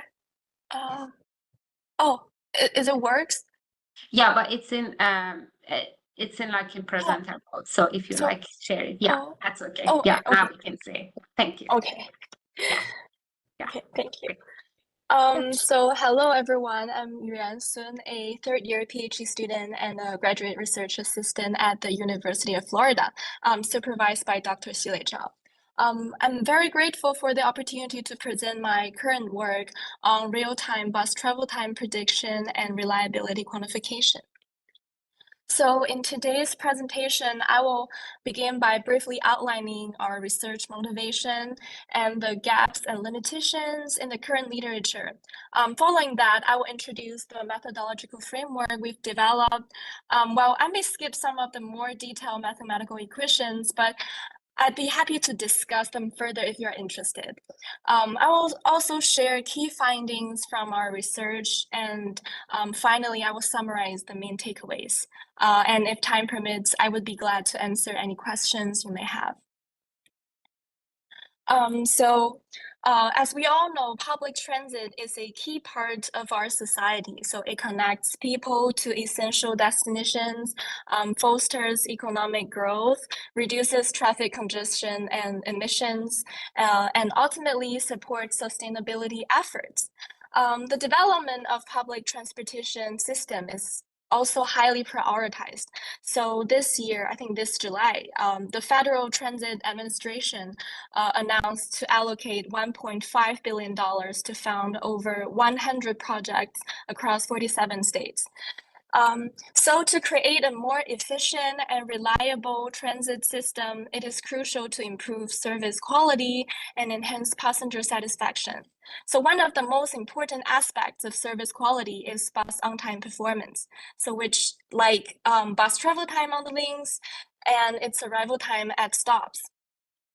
So currently, most cities have implemented their advanced traveler information systems to help passengers make pre-trip or en-route decisions. So as shown in the pictures on the left, there are display screens at bus stops showing estimated bus arrival times, or there are screens inside buses displaying estimated arrival times for upcoming stops. Passengers can also access this real-time information through apps provided by the bus agency. So this is like an app provided by RTS in Gainesville. So these systems are quite beneficial in helping passengers plan their trips more efficiently, which in turn reduces their waiting time or sometimes even their total travel times. However, they are not without limitations. So one significant challenge is their ability to provide accurate bus travel time or arrival times due to the inherently stochastic nature of urban traffic. So for example, unpredictable traffic conditions or delays at traffic signals can make precise estimations difficult.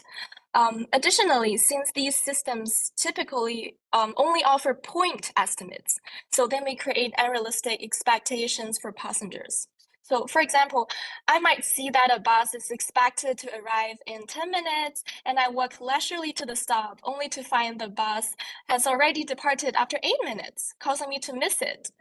Alternatively, the system may predict that the bus will arrive in 5 minutes, but after waiting for more than 10 minutes, the bus still hasn't arrived, so leading to frustration. So more research efforts are needed to address these limitations and challenges and better facilitate the traveler information system.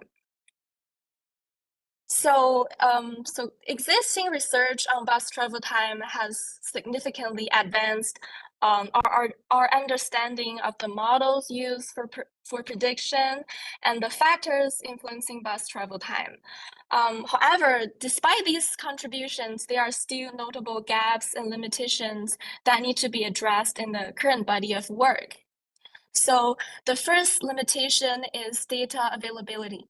So many previous research or studies have relied on automatic vehicle location data, like AVL data, or GPS data to track bus locations. So while these data sets provide similar real-time bus location information as our new GTFS real-time data, they are typically not open source and may be difficult to access. Besides, these data only capture real-time tracking and lacks crucial static transit information, such as bus route geometries or bus stop locations. So researchers often need to manually derive these static elements from the real-time data or to integrate data from additional sources. So in contrast, GTFS data is publicly available, and it also provides comprehensive information, including the real-time location updates, as well as the static transit information. However, although some studies have used this new data to predict bus travel time or arrival times, its broader applications in this field are still in the early stages. The second limitation is the cost efficiency and interpretability of some existing models, especially maybe some AI techniques. So we know that AI models often excel in some prediction tasks, like predicting bus arrival times. However, their application can sometimes raise some concerns. So one is the computational resources they require, particularly when they are applied to a large-scale data set. So striking a balance between the computational cost and the benefits gained from using these AI models is an ongoing challenge. Additionally, because AI models are often considered as black box models, they may not be ideal for local departments that seek to understand the factors influencing bus travel times or bus arrival times. The third limitation is the inability to estimate uncertainty bounds. So as I've mentioned, I think in my previous slide, so most models focus on providing point predictions of bus travel times, but fail to capture the variation or uncertainty in those times. So this is crucial. And understanding the reliability of on-time performance is just as important as point accuracy. So quantifying these uncertainty bounds can help passengers to make more informed decisions regarding their trips. And it can also allow transit agencies to better monitor and enhance the reliability of their system's performance. So in order to address these research gaps and limitations, so our study aims to provide a model that could be tailored to the GTFS data. And also, the approach can enable real-time bus travel time prediction, maybe using a model that is more computationally efficient and also offers interpretable insights and delivers comparable performance to those AI or machine learning models. So finally, the methodology can provide both point predictions for travel times, and also it can quantify the uncertainty bounds. So our methodology consists of three main parts. So the first part focuses on inferring bus travel time using both GTFS static and real-time data. So the goal is to estimate the travel time for each bus link. So each bus link is defined as the road segment between two adjacent bus stops. This link travel time is made up of three components: bus running time on the link, dwell time at bus stops, and waiting or passing time at traffic signals or intersections. So we applied a 20-meter buffer around each bus stop and intersection based on the current literature to distinguish between the stop, intersection, and the remaining link segments. So this approach enabled us to isolate the three time components. We then derive these time components by subtracting timestamps in those buffers and applying some scaling and imputation techniques where necessary. So in the second part of our methodological framework, we model the distributions of these three time components for each bus link separately.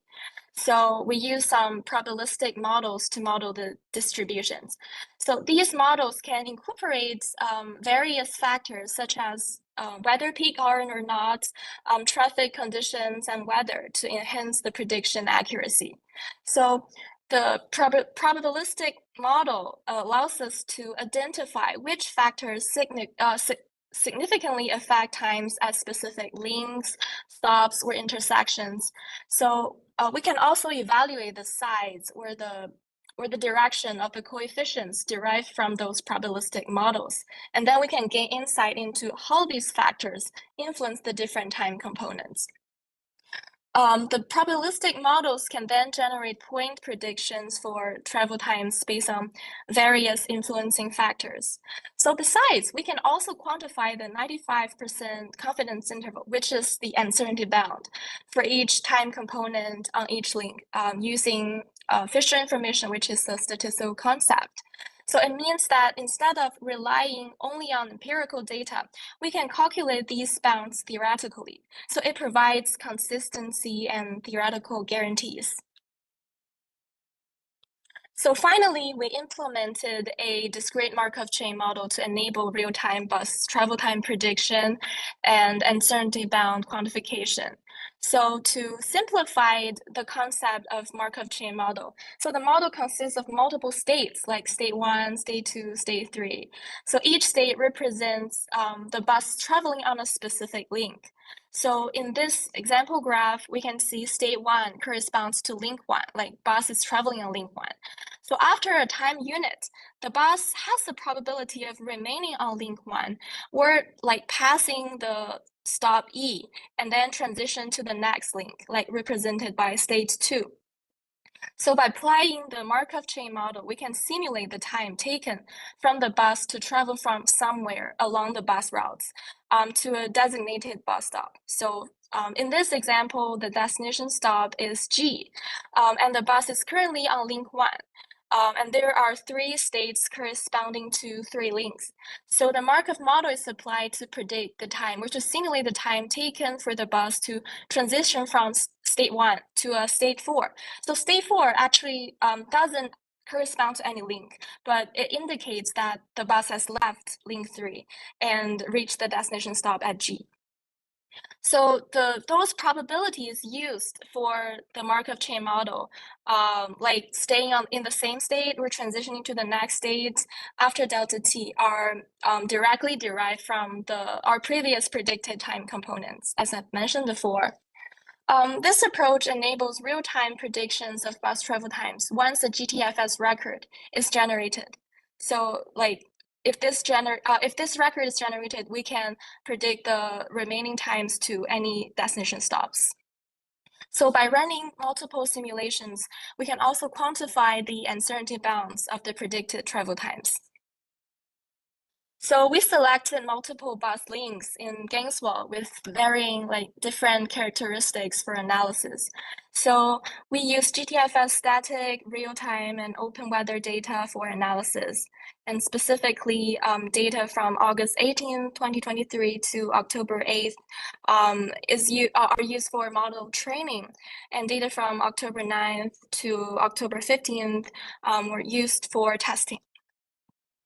So we compared the performance of our proposed model, specifically its prediction accuracy and the width of uncertainty bounds for different time components against some baseline models, including the historical mean method and some statistical models, machine learning models, and AI models. So please note that we definitely want a narrower uncertainty bound because it indicates higher model reliability.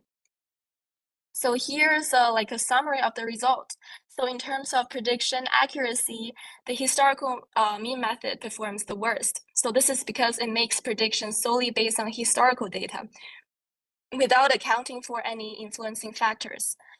Statistical, machine learning, and AI models show varying performance rankings depending on the specific link, stop, or intersection being analyzed. In contrast, our proposed model consistently outperforms these methods by effectively capturing the distribution of time components and uncovering some underlying relationships between the influencing factors and time components. So it demonstrates strong performance even when predicting running times on some short links, such as some non-arterial roads, which are typically less impacted by stochastic factors. So for uncertainty bounds, it's important to know that the historical mean method, as well as most machine learning and AI models, cannot calculate their uncertainty bounds using theoretical approaches because most of them are deterministic models. So we used empirical methods to calculate them. And similar to the prediction accuracy performance, our proposed model consistently provides narrower uncertainty bounds compared to other methods, while the historical mean method performs the worst in this regard. So our Markov chain model also demonstrates strong performance in predicting real-time bus travel time and quantifying the time ranges. So here's an example illustrating its prediction of remaining travel times to different, I think here are to 3 different destination stops at 4 consecutive time points. So I can enlarge one for, to help you see clearly. So it shows that the Markov model's prediction closely align with the actual remaining travel time. So here's the predicted time, and this is the real time left. So, and it significantly outperformed the historical mean method. So this is the historical mean method results. So because it consider more dynamic traffic conditions. And also we can see this is the predicted time range. So which is the potential time intervals generated by the Markov model. So it is quite reliable because it actually includes the actual remaining time. So this feature can allow passenger to make more informed decisions by considering not only the point prediction, but also the range between the lower and upper bounds. So in conclusion, we develop a hybrid Markov chain model for real-time bus travel time prediction and uncertainty bound quantification. So this approach effectively addresses several challenges and limitations present in both the current research and industry practices.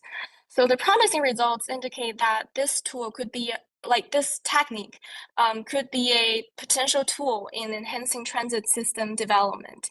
So for transit agencies, it offers a way to assess the operation performance by estimating uncertainty bounds to help them identify and address efficiencies in the network. So additionally, the technique can also function as a transit network digital twin, to enable scenario analysis and simulations to support the development of different effective control strategies. It could also support the advancement of our traveler information systems by providing both accurate point estimates and time ranges. So it enables passengers to make more informed decisions for pre-trip and en-route planning. Okay, thank you so much for listening. So if you have any further questions, please feel free to ask me or contact me via email.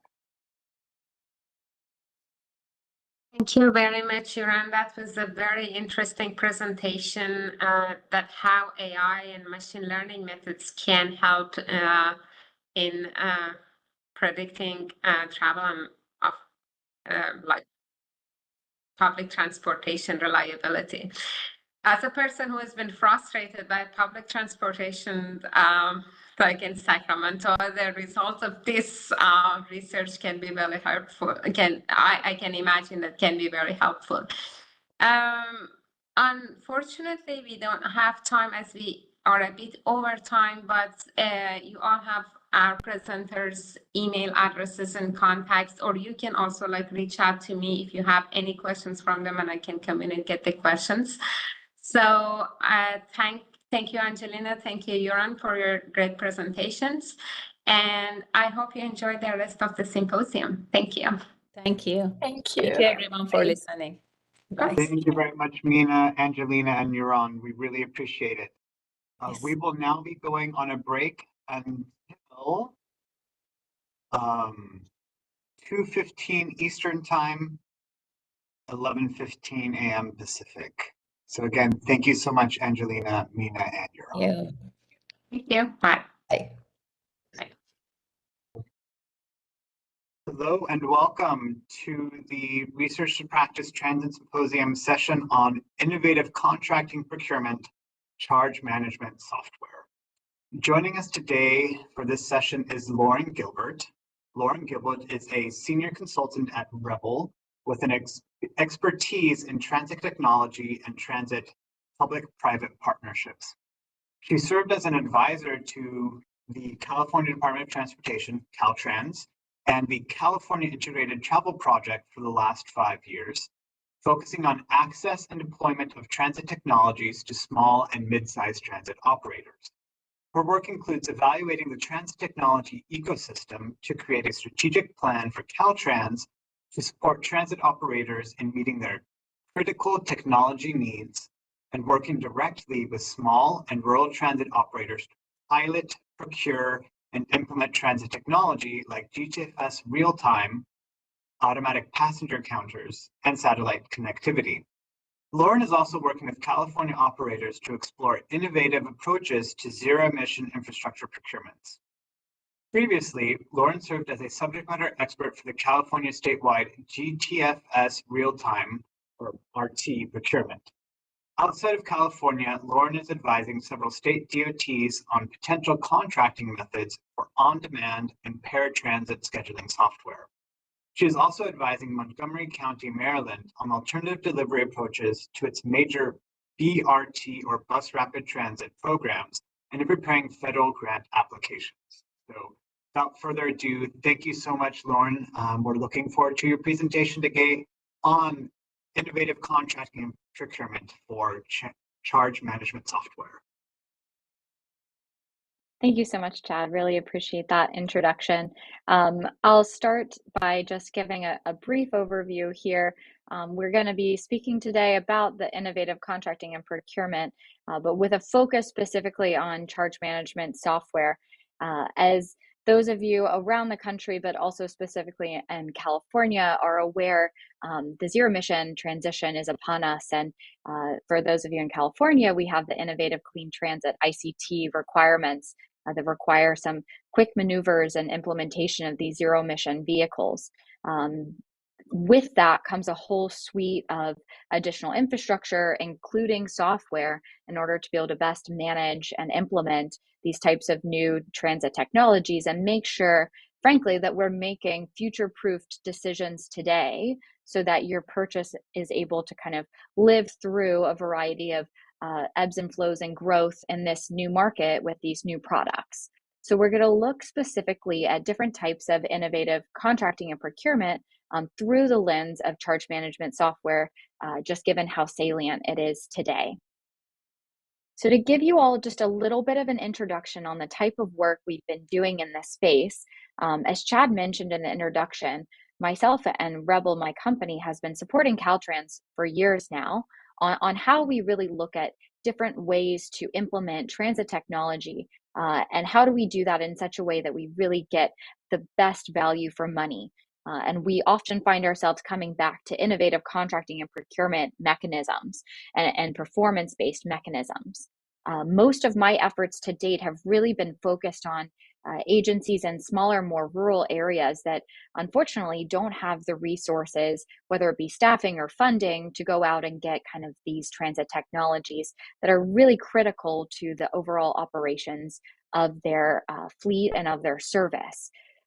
So far, Rebel has supported Caltrans on looking at contactless EMV open loop payments and GTFS data, both schedule and real time.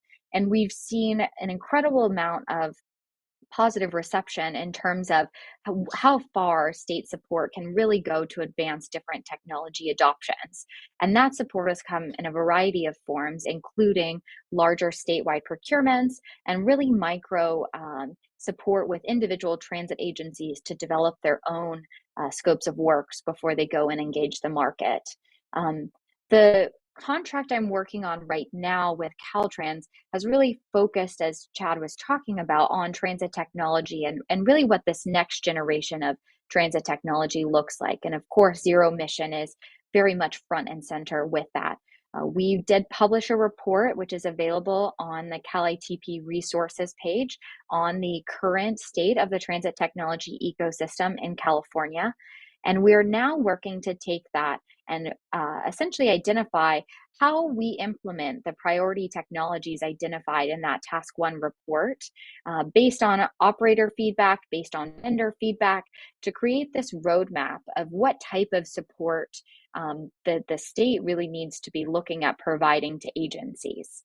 And one of those technologies has been charge management software. And like I said, that's what we'll be focusing on today. So what is charge management software? And it's very basic. It really is the interplay between how the vehicle, so the zero emission vehicle, the charger and your utility or your on-site power interact with each other.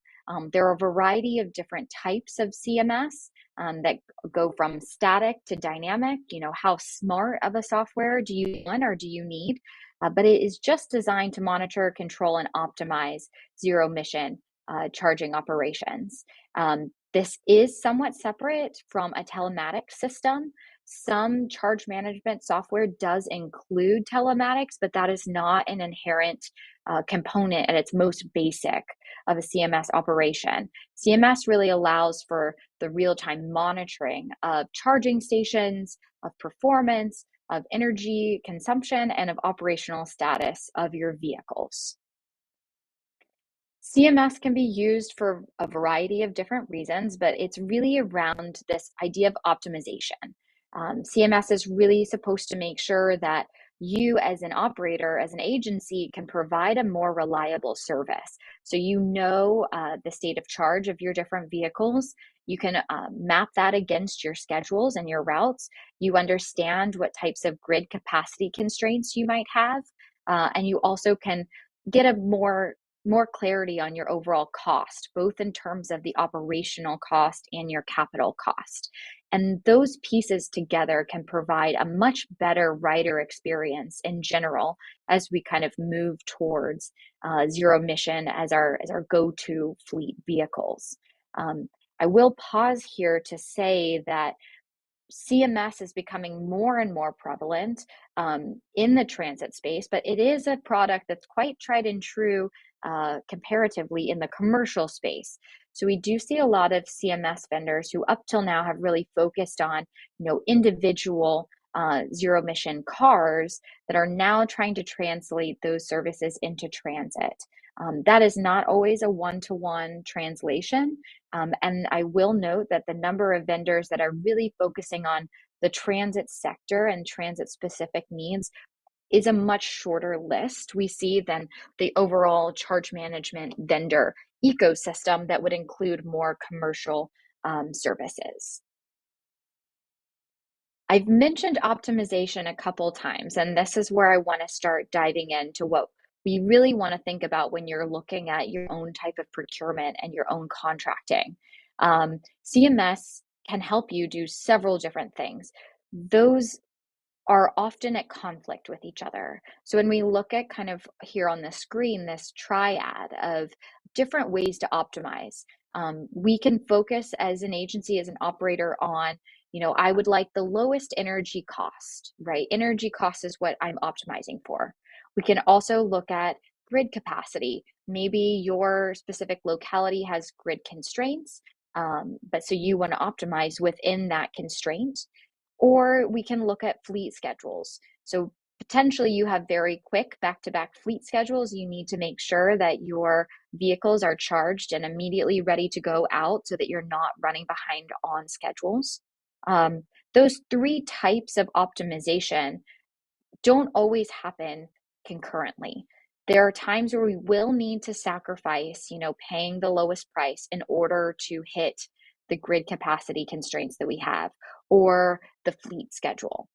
So one of the first things we always talk to our transit agencies about is, how do you optimize?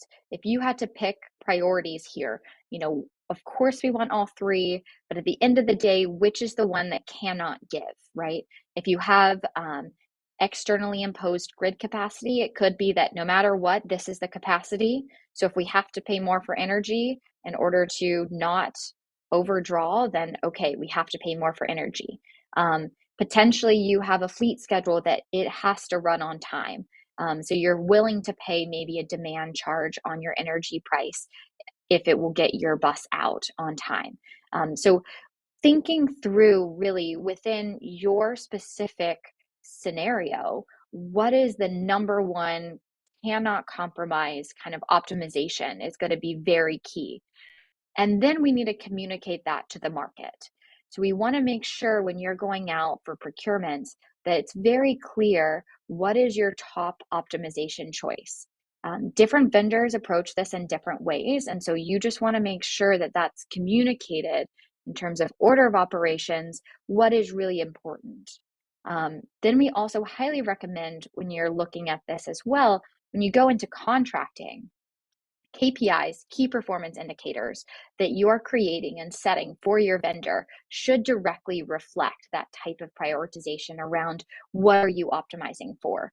We don't want to be incentivizing the vendor to go for energy price when your number one optimization is grid capacity, right? Those need to be in alignment. And you can see here on the screen, we've put a couple examples of what those KPIs could look like at very vague terms, right? High level terms. So for energy price, it could be the KPI is associated with no charging during peak pricing, not incurring demand charges. For grid capacity, it could be making sure that we have smoothed our charging schedule around our grid constraints so that no sessions are stopped or delayed due to the capacity. And for fleet schedule, it could be making sure that trips don't begin late or are not interrupted by the need to charge, right? An unplanned need to charge. These kind of all work together and we can prioritize them, and we can of course say we want all of them, but we need to make sure in the contract and in our procurement that we are naming which of these is the most important and that those KPIs reflect it. Over here on the side, we also have a note that when you're looking at these types of functionalities for your CMS vendor, all of them are going to have different tiers of a product, right? You'll have your baseline tier and then a little bit more, a little bit more, a little bit more. Unfortunately, just due to how the market is currently structured, most transit functionality is going to fall into those more expensive tiers. So for those of you all that are looking at using a microgrid or really want to make sure you have an automated load management, ALM system, those typically come with a much more expensive version of CMS than what a static load management or a single source of power type of product would look like. So as a note, when you're going out, yes, you want to make sure you're clear on what you're optimizing for, but you also want to be clear about what is the functionality you need for that optimization and understand that For the transit use case, often that functionality is going to require a more expensive than a base offering in order to achieve it. When we're thinking about other things we need to be including in our procurement, we always end up talking about interoperability. This will have a couple slides on here just because it is so key. When you start thinking about, okay, I have these vehicles, I have these chargers, and I have a software, right? We need all three of those components at a minimum to be able to speak with each other. There are protocols in place right now, industry standard protocols, including the OCPP, the Open Charge Point Protocol, that does define how those pieces speak to each other. But what I always emphasize with transit agencies is that a protocol is not the same thing as a standard. A protocol is essentially one of many flavors of ways to communicate the same type of information, but it doesn't actually tell you exactly where that information falls, how we're going to put it through, what does it slot into. And because of that, you'll get different iterations of how you can meet and be OCPP compliant. You will often hear vendors talk about the fact that they are OCPP compliant, that means they're interoperable. Unfortunately, this is not enough to define interoperability. There is this additional handshake that a vendor, between a charger vendor, for example, and a CMS vendor, need to do to make sure that they are actually going to speak to each other. And that goes beyond the OCPP.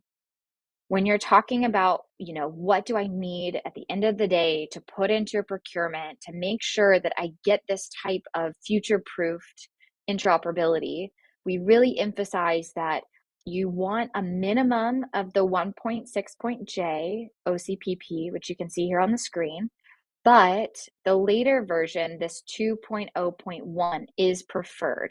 A lot of the functionality, again, that we talked about in the previous slide, like ALM, that you're going to want as a transit agency, is not fully addressed in these older versions of the OCPP.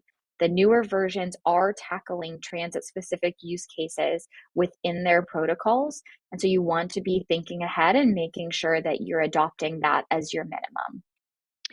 Vendors overall, because this is an industry-driven standard, are already there. They're already moving there if they haven't already. This should not be a crazy request. It is something, however, that we want to make sure is spelled out. On top of that, Caltrans has been endorsing and encourages everyone to endorse the mobility data interoperability principles. As I mentioned, just having a protocol isn't necessarily enough to ensure that we can swap things out if we need to, or that two components are going to be able to speak with each other. MDIP goes kind of that extra mile and provides guidelines on how you actually can create that interoperability using open standards. So when you're going to write your procurement, when you're going out to contract, we need to make sure, yes, we're putting in OCPP 2.0.1, but we're also explicitly requiring that you integrate with third-party software or third-party hardware. If you already know what that software or hardware is, we should be writing that down, making sure that that's very, very clear. But what we don't want to see, and what we've seen in the past, is an agency, maybe you start with chargers. And so you've bought chargers, the chargers are OCPP compliant. Now you want to layer on a CMS vendor. The CMS vendor says they're also OCPP compliant. So you purchase that, you're trying to get it to talk to your charger, and it turns out those two vendors cannot do the handshake, even though they're both compliant. That is the scenario that we want to avoid. So by putting in there early on in your procurement, both the charger procurement and your CMS procurement, that you have to integrate with these third parties, you're giving yourself essentially that future-proofed extra layer. You're making sure that if I need to swap out a CMS vendor in the future, if I need to swap out my chargers in the future, that these components, whatever changes, can still work with what I already have. And in an industry that is changing very quickly and evolving very quickly, as we all have experienced, we need to make sure we really future-proof that in from the get-go. MDIP is a nice additional reference that you can add in. I will just put in as a plug that MDIP covers way more than just CMS. This is an overall interoperability principle. We would highly recommend, and Caltrans and CalITP have fully endorsed using MDIP as your overall kind of data interoperability principle for almost any software that you would be procuring or purchasing. So we encourage everyone to go look at those. I will say I've included links here in this PowerPoint, which you all will have access to afterwards for anyone who's interested in going and seeing some more detail on those open data standards and that interoperability. Related to this interoperability conversation is regional coordination. We've heard a lot of agencies that are trying to figure out how do we tackle putting in this new infrastructure, particularly these smaller, more rural agencies that only have a handful of buses.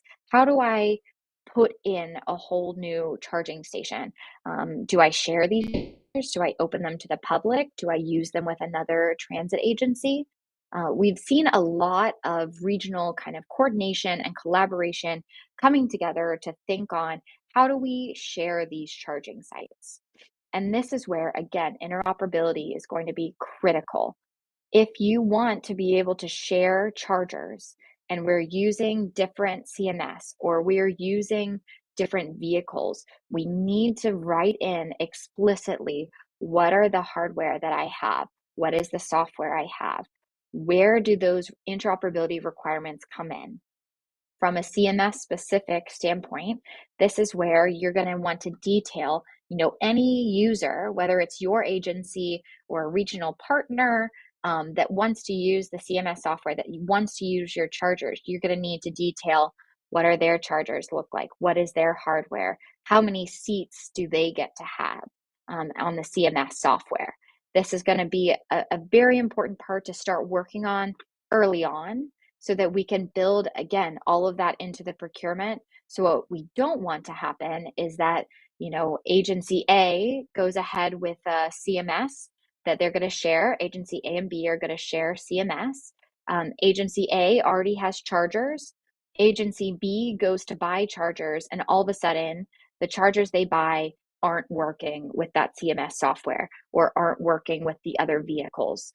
The more that we can collaborate across early on and have these conversations, and again, really write in as explicit requirements this interoperability and these open data standards, the better. This is going to future-proof us as we keep moving forward, and ensures that if we want to add things, if we want to change them, if we want to take them away, we have those opportunities here. So you can see, right, those open data standards, specificity on integrations, both your existing infrastructure, so chargers and vehicles, but also your software suite. So a big part of CMS is we need to be able to integrate with your scheduling software. We need to understand what the schedule is so that we can charge and optimize, again, for those fleet schedules. So listing, who do you use as your scheduling software? Do you have CAT-EVL? Who's your vendor there, right? What is the hardware on the bus that you're going to need that data from? It sounds like it might be too much detail, but this is one of those cases where we hear from vendors over and over, we would rather have more detail on what your actual fleet looks like than too little. That will help them shape their price, that will help them shape their response to you. And again, we want to coordinate directly with our regional users and our peers and our agencies.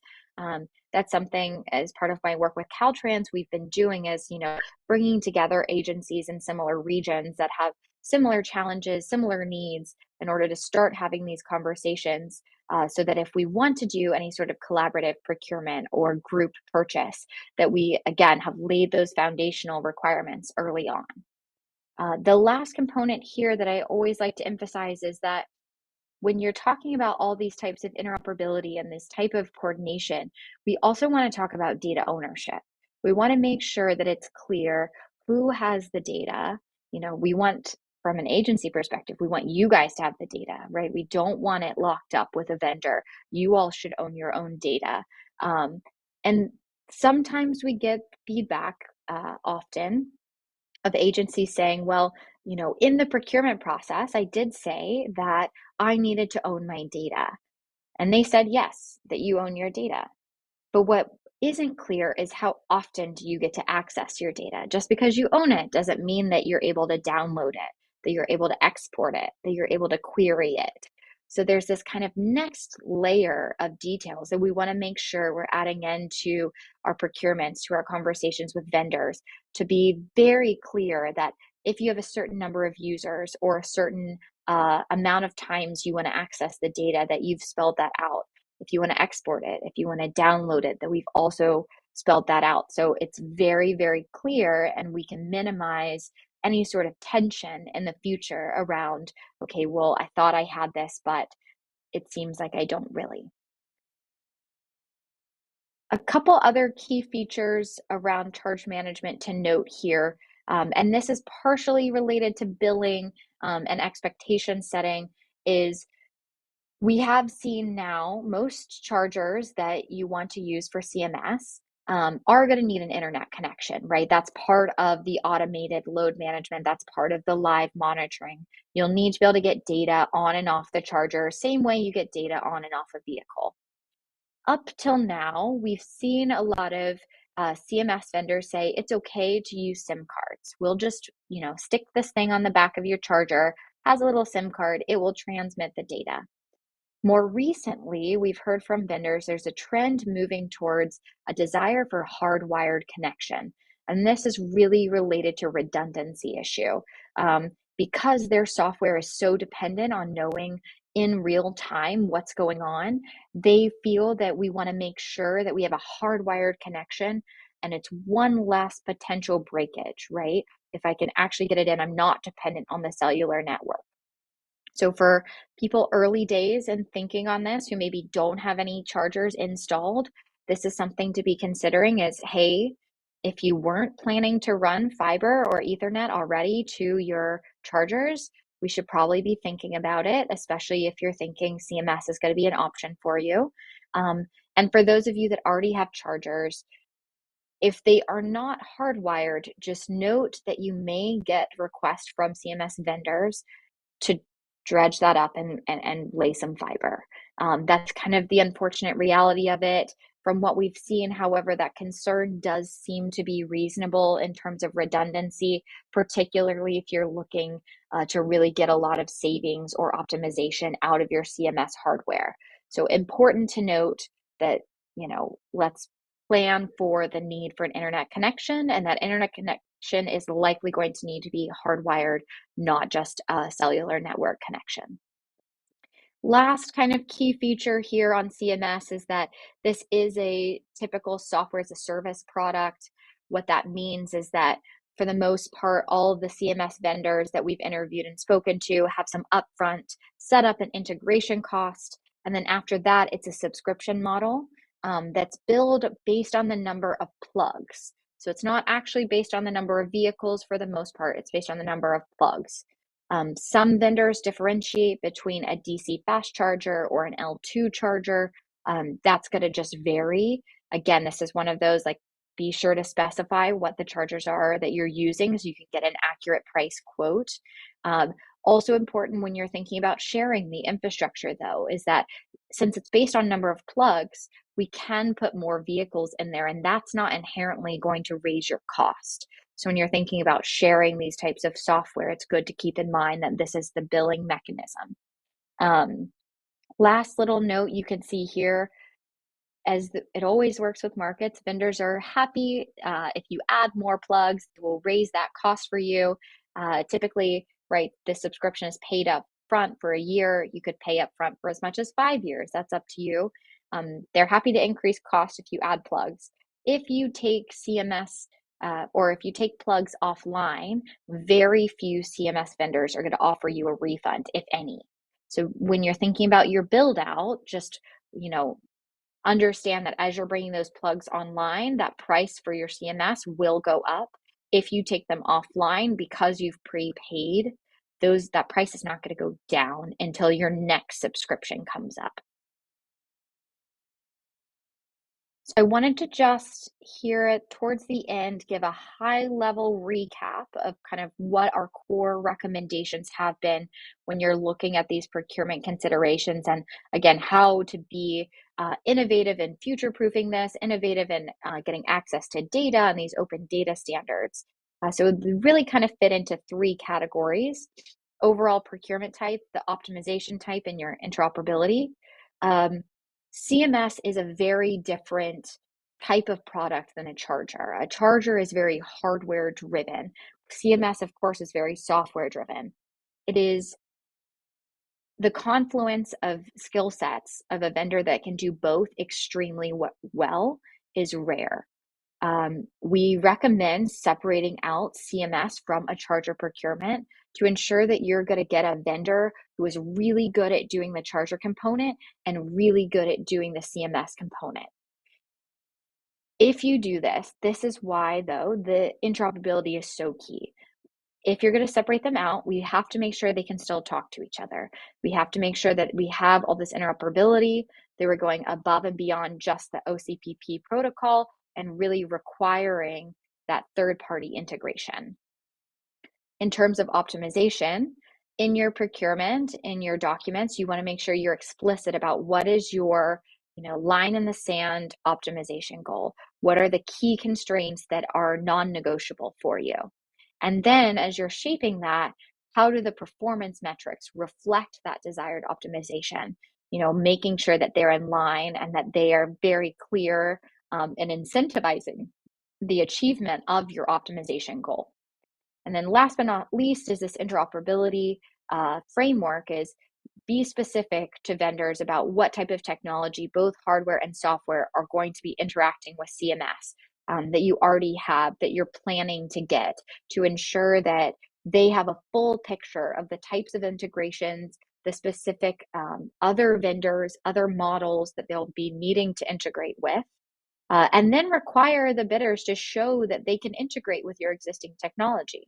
So, make sure, again, say what you need and then require them to do it and be as explicit as possible on that.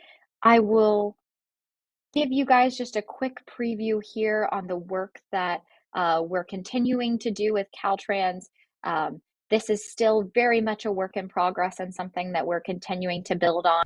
In January, we expect to publish a report with recommendations, just like the ones I talked you through, for several other priority technologies as well. So charge management software will be one of them, but we have 4 others that we will also be providing recommendations on that will likely be published through Caltrans and CalITP. So please do, if you're interested, keep an eye out for that coming in January of next year. All throughout the next year, we will also be piloting this type of technology with several different agencies across the state of California. We've already begun that process, and we're currently working to develop resources for operators and best practices based on the outcomes of these pilots. And we expect to have published these resources early 2026 for public usage. We will continue to do these types of informational sessions as we go through.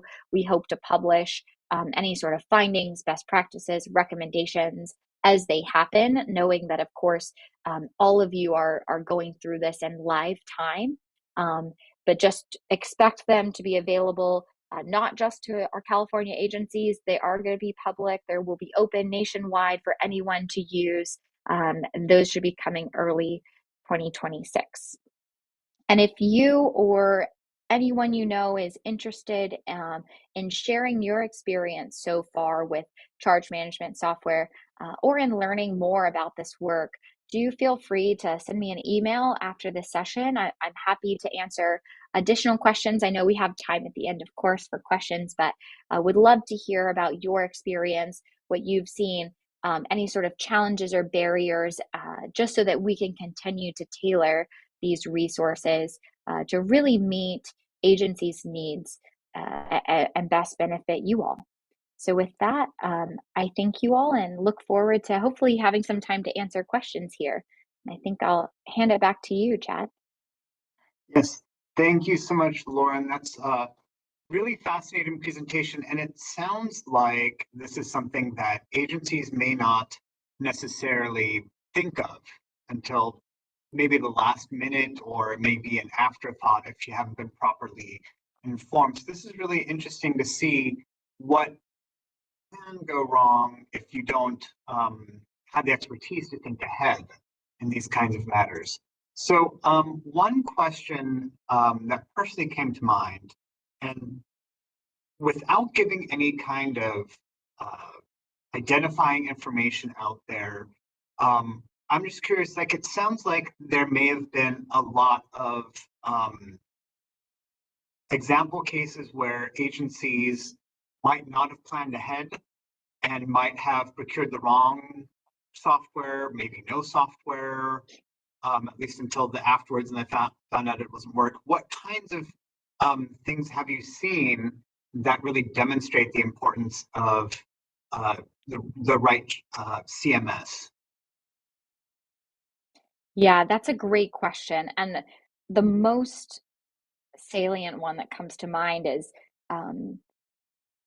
this is a new technology, and we are all, whether you're in California or otherwise, transitioning to zero emission intentionally, but also cautiously, right? So we have been trying to make very responsible decisions and investments, and for a lot of agency, that means we're going to start small.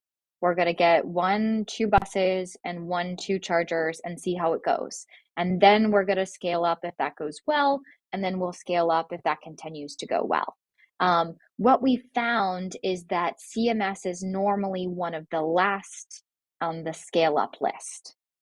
So when agencies are going out to pilot and try the initial purchases, CMS is not front of mind, nor would it be for most agencies when you're thinking piloting a new technology. The issue is what I was speaking about earlier, is that if you don't have that contract that you plan to scale up set up to take on a CMS in the future, you can get stuck. We've seen really, again, I'm going to speak in very vague terms here, 2 real types of vendors. We've got the vertical integrators that they will give you everything. If you want CMS, if you want a charger, honestly, probably if you want a zero emission bus, right? They are going to have everything for you. And then we've seen the CMS specific vendors. The big challenge to date that I've seen agencies run into is, well, I got my charger from my vertical integrated vendor thinking that I wanted their CMS software, but turns out they aren't a CMS specialist. They aren't doing the type of software I really want, and I already have their charger. And they said they were OCPP compliant. This other vendor, who's a CMS focused one, is also OCPP compliant. Shouldn't they be able to talk? And the vertical integrator will not provide the handshake. So because they have their own layer to sell, they often push agencies towards that. And since OCPP, again, is a protocol, not a standard, that interoperability isn't a given. And so that's really those 2 big challenges we've seen, is people who are slow rolling it, which makes complete sense and is very purposeful, but just haven't thought about it and haven't put in those requirements. And then the ones that have gone with a vertical integrator vendor for their charger without having specified the need for a third-party integration on the software side. That would make it pretty difficult if you want to do any kind of regional coordination later. Yes. Wow, I can see there's a exactly. lot of problems that could emerge. So then this kind of brings Exactly. up the following question then is, at what point should an agency consider what type of software would be best for their charging infrastructure? Yeah, I would say day one, right? And if you're past day one, then today, right? Just start thinking about, what are our goals? Even if we're talking small pilot, even if we're talking huge implementation, right? What is the goal of the CMS? What are you trying to optimize for? This is the time. I'd also add that not all agencies are going to need CMS. Right? There are some core kind of characteristics. If you're a very small agency that's running 2 routes a day where you're not worried about grid capacity, you're not worried about your fleet schedule, right? Then maybe CMS is not going to be for you. The other one would be if you don't have demand pricing or peak charge, right, in your utility, if you just have a flat utility rate, again, CMS might not be for you. That's something that we'll need to think about internally on what your goals are. But the point is to have that conversation as soon as possible, right? When you're thinking about your whole plan, you may not procure it for 2 more years, but we just need to make sure every step we take that we've left all the doors open so that when you get 2 years down the road to actually make the procurement decision, you haven't accidentally limited yourself or only basically ended up with a single solution. So I would recommend as soon as possible, start having these conversations and thinking about what your goals for a CMS software would be. That is a very interesting consideration, is that if it's a very small agency without a lot of the charging and grid issues, that it may not be necessary. What then does, I guess in a broader sense, what does the size of the transit agency play? What role does that play in the CMS procurement? Yeah, so the size of the agency itself may not have a huge impact actually on the CMS procurement because the subscription-based model is based on the number of plugs. So the plug issue is really where the pricing is. There is, of course, a relationship that the larger the agency, the more plugs you're likely to have. But if you are a transit agency that's also exploring a dual use type facility where maybe you're also selling charging to just people in your town that also would like to charge their electric vehicles, but then your buses will charge there too. That is going to impact your cost more than the actual number of vehicles. It's going to be the number of plugs you put in. And this is where you can find some of those regional cost savings are potentially there, is that if I've got a bunch of agencies that all have 5 buses, there is a bare minimum. You're going to have to at least have 1 charger, likely 2, regardless of how many buses you have. But if you're only running 1 route in the morning, 1 route in the evening, and then your fellow agency is only running midday routes, there's a lot of potential to just share all that charging infrastructure.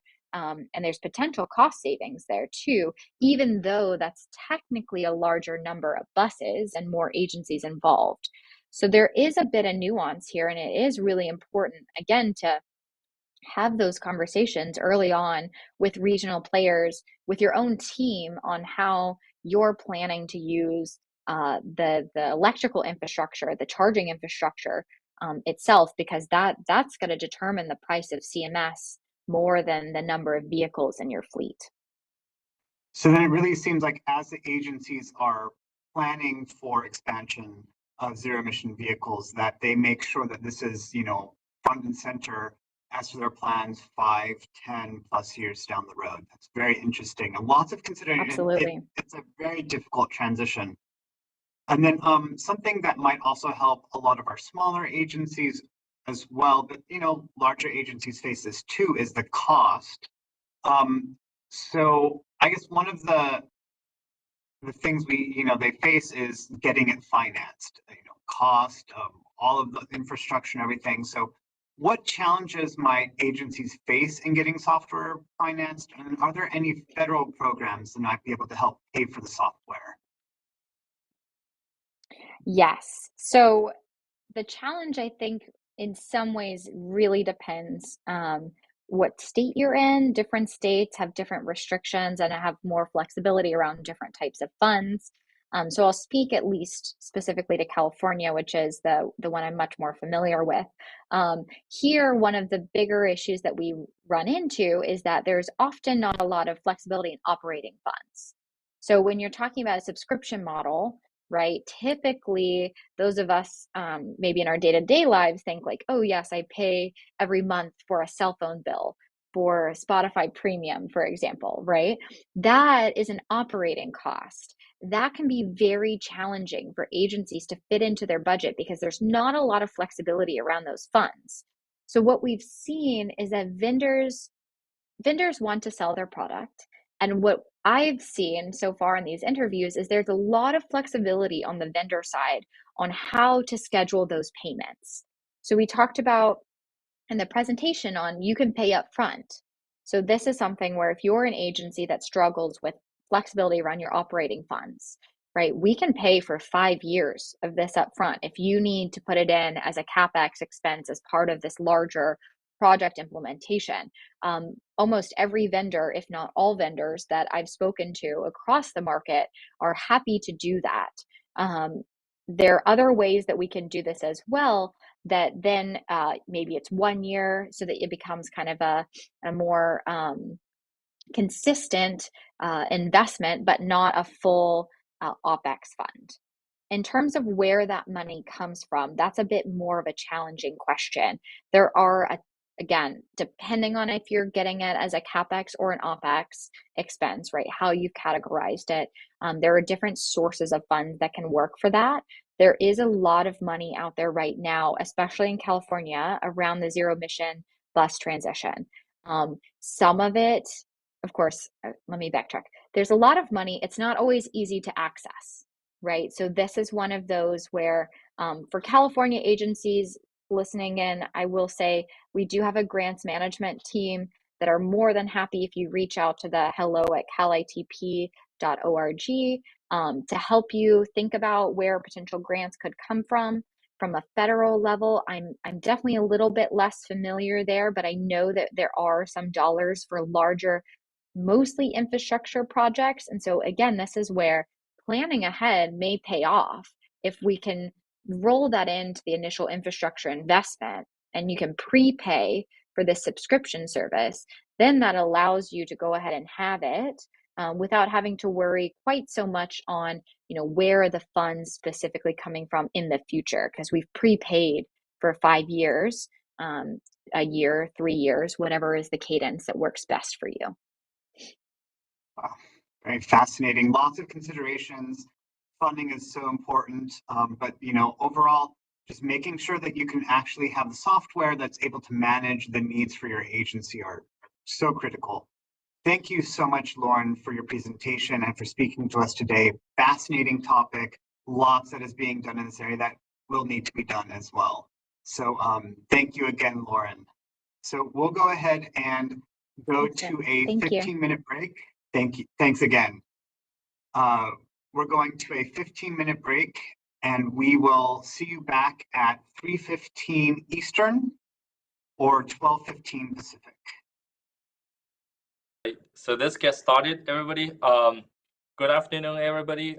My name is Jacob Yan. I'm an assistant professor at the University of Florida. I'm in the transportation engineering program, mainly focused on public transit and sustainable transportation work. And today we will have 3 presentations for this section. Our first speaker is Dr. Kian Park. Dr. Park is a researcher and teacher of urban nature design and planning. He's an assistant professor of urban forestry and a faculty lead of Underlab at the University of British Columbia in the Department of Forest Resources Management. He is also an adjunct professor at Utah State University in the Department of Landscape Architecture and Environmental Planning. So there are more detailed description of his bio on the program schedule and the full program if people want to read. So I will be short in terms of the introduction. Without further ado, let me hand the floor to Dr. Park. Please share your screen and let's get the section started. Okay. Share the screen.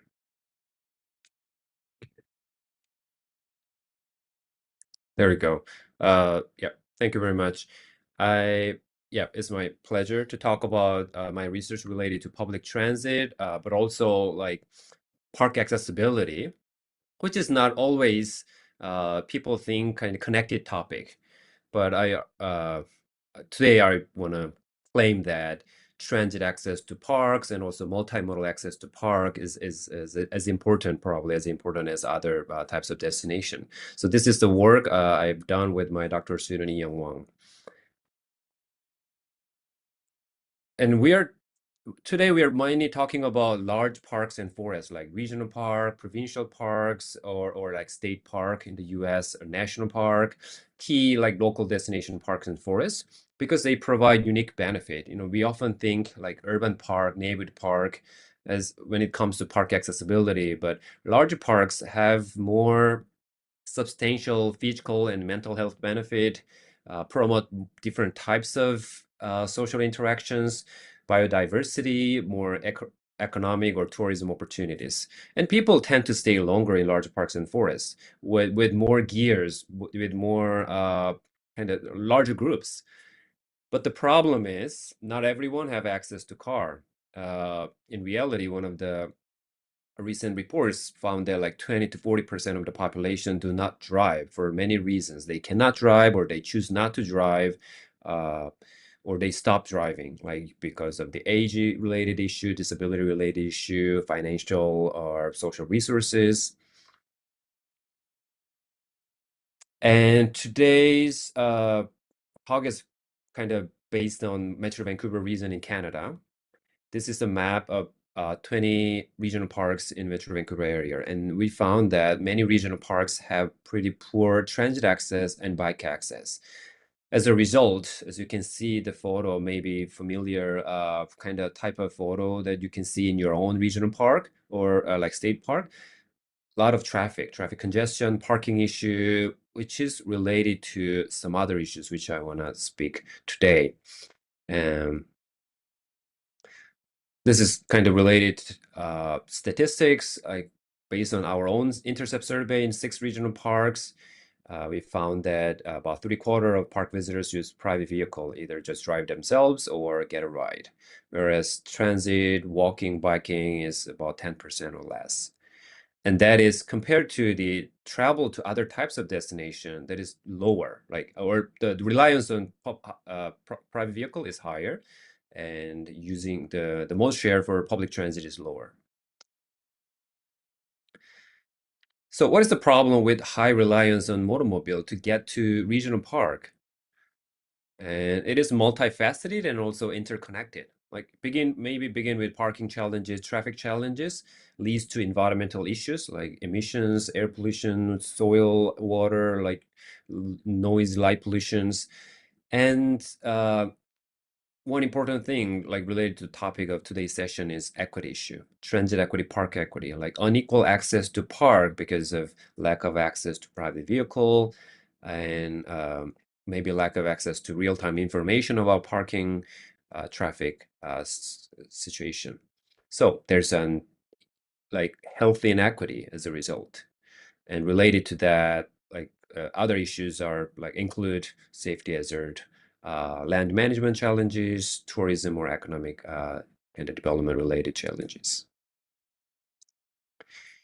So I've done a couple of kind of research projects under the kind of overall theme of transit to park. And we didn't begin with some kind of academic idea. It actually was kind of inspired by LA Metro's, Los Angeles Metro's transit to park strategic plan came out in 2019. And they did this GIS analysis and came up with some pilot solutions and system-wide ideas.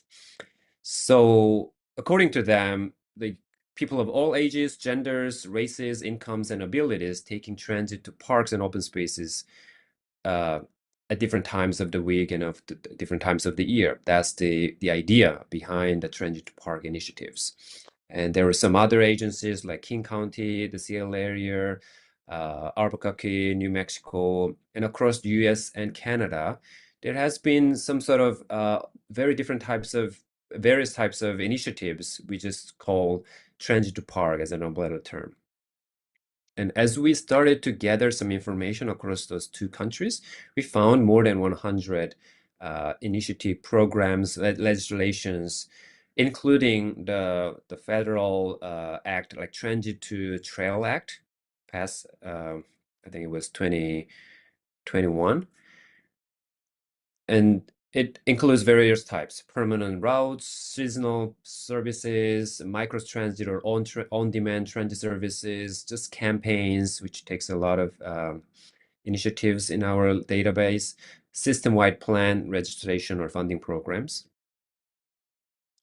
So one of our first effort, which I'm not kind of focusing on today, is just introduction to like what we have done quantitatively and qualitatively to understand this kind of new initiatives and the phenomenon, like how people actually have access to regional parks via public transit.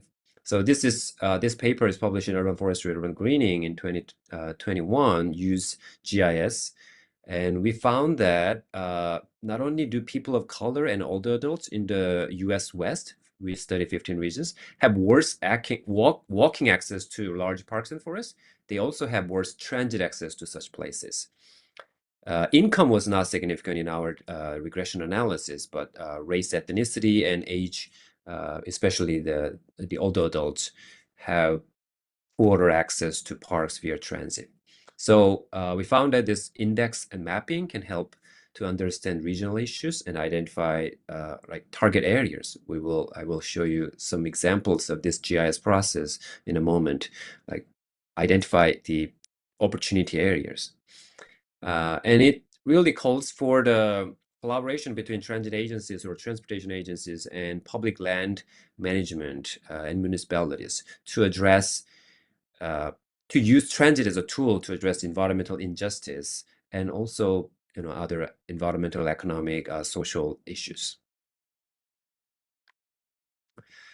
Again, very briefly, just showing is we also published 2 papers using some qualitative methods, interviewing practitioners for one paper and interviewing the writers for another paper. So if you're interested, I'm happy to talk more about this. But just want to show there are like different motivations, facilitators, challenges, and some policy implications to make this like more realistic, feasible, and impactful. So one particular part of study ongoing projects I'm doing here in Vancouver is we call multimodal access to park. So like beyond public transit access, TransLink, the transportation agency, regional transport agency in Vancouver region, is interested in like transit access, bike access, and also new mobility like bike share, car share. So what about like, what if we map out this multimodal access to park across the region to identify like low access communities and design some intervention scenarios for those target communities?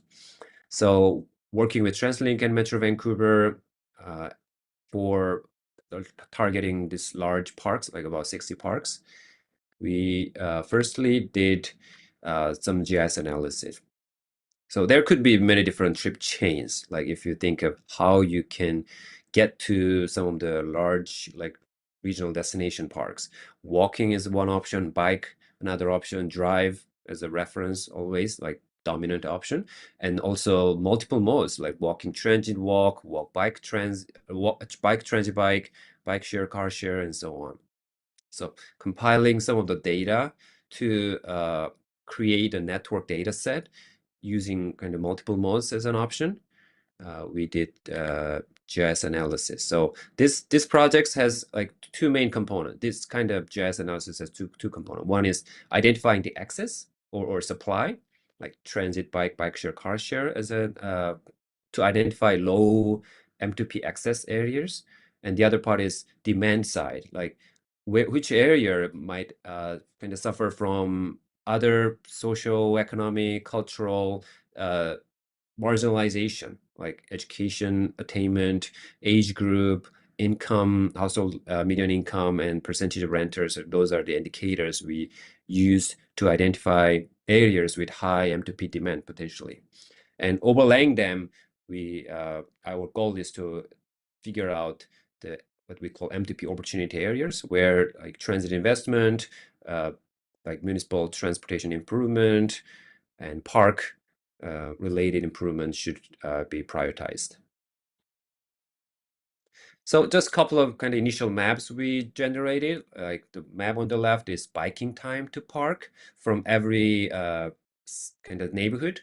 In Canada, it's called dissemination area, just similar to census block group. So yeah, you can see some patterns where like the red means this really longer biking time or longer transit time on the right hand side. We did the same thing for bike share, car share using the OpenStreetMap data and also bike share, car share facility information we got from our regional partners. This maybe you cannot tell real differences. That's pretty much similar, and especially for bike share, car share, compared with like biking network, there's kind of lower or worse in this like outskirt of the Metro Vancouver area, which is called the municipality names include like Surrey, Langley, Richmond. So we overlaid the 4 like GIS layers and standardize that and identify neighborhood with low multimodal access. And we did the same thing for the demand side, education, age, income, renter. By overlay them, we were able to identify like those maps on the right. You can see some of the key areas. Again, like a little bit of East Vancouver, Richmond, which is south of Vancouver area. Maybe I can highlight where the city of Vancouver is. This is Vancouver. Richmond, like Surrey. This is Maple Ridge. This is White Rock. So that's the next step. That's the kind of second objective of this 2-year project, which we haven't started this next step yet. So next step is scenario analysis. What if we build new bus route, new stops? What if we change the transit frequency? What if we improve what is called first mile, last mile condition, like pedestrian network, cycling network from the dissemination area to the nearest bus stop or bike share, car share stations, or and also the last mile, which means the bike share, car share transit stop to the park entrance. So based on that, we will run those GIS analysis again to see which implementation, which intervention are more effective in those target communities. So please stay tuned of this next phase of the analysis. So just wrapping up, we believe there should be more diverse, more creative, more innovative transit to park and multimodal park solutions. For example, like in Vancouver, there's a kind of program called Seniors on the Move. So providing some new education, new campaigns, new community level shuttle services for those seniors who stop driving or don't drive for many reasons. So we need more community-based initiatives. Model integration and first mile, last mile improvement. So urban design, like park planning, management, transportation planning, public transit, strategy, they should all go together. So that's kind of my takeaway. And yeah, I want to stop there. Great. Thank you so much, Ian. And so for the audience, if you have any questions, please send that to chat. You should have his email because he sends out all the announcement about the symposium. And our second presentation will be on low-income fare program verification and eligibility. We have 2 speakers from 49 Technologies. First, let me introduce Maeve Clems. Maeve is a senior consultant with 49 Technologies, where she focuses on fare policy and best practices. She has over 15 years of experience working in the transit industry, focusing on transit strategy and planning, survey design and benchmarking, and best practice analysis. She has worked for many transit agencies like New York City Transit, Transport for London. And her co-president, her colleague, Christina Wimbury, will co-present this talk with her. Christina Wimbury is an associate with 49's Technologies and has been focused on fair policy and fair equity since joining the firm. She provides fair strategy, peer review, best practice, and GIS and data analysis services. Christina is currently managing the TriMet Fair Subsidy Research Projects, where she's researching promising practices of agencies across the US on fair programs for vulnerable populations. Without further ado, Maeve, please take away. Yes, hi. Yes, Maeve and I are from 49's Technologies. We'll be speaking with you today about approaches to streamline income verification and eligibility list maintenance for public transit low-income fare programs. And this is a FTA Enhancing Mobility Innovation grant-funded research project that we led in partnership with Mesabi and Rochester Genesee Regional Transportation Authority. So today, increasingly, public transit agencies are considering or implementing low-income fare programs as an important equity tool. However, there's a number of institutional and operational barriers in implementing these programs. A key challenge for agencies is the income eligibility verification piece. And so with our research project, our goal was to investigate how to streamline low-income fare program enrollment in order to reduce the administrative burdens for transit agencies across the United States. So we wanted to understand how transit agencies verify eligibility and maintain eligibility lists today. We also wanted to look at state benefits programs and other means-based non-transit programs to see what they were doing in the eligibility verification space. And then we wanted to identify program types, benefit agency types, and existing standards most likely to support transit agencies in streamlining verification processes. And we used several methods to do this. We used publicly available information and researched existing public transit low-income fare programs and non-transit means-based programs. And we also conducted interviews with public transit agencies, social service agencies, and technical experts.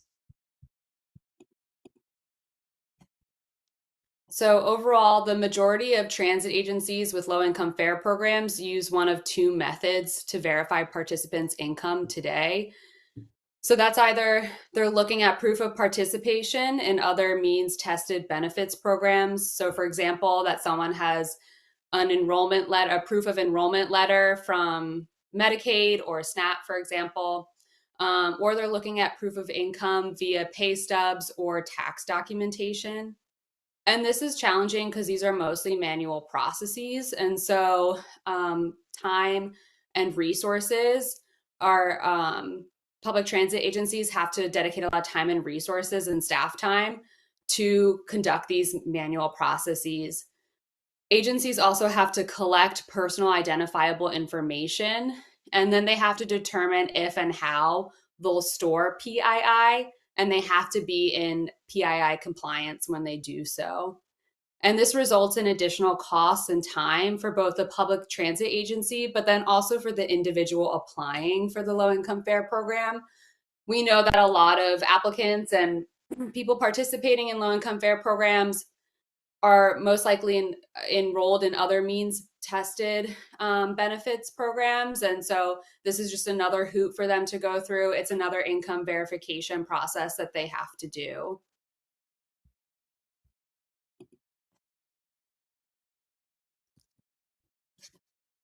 Okay, so now we'll talk you through some of our findings.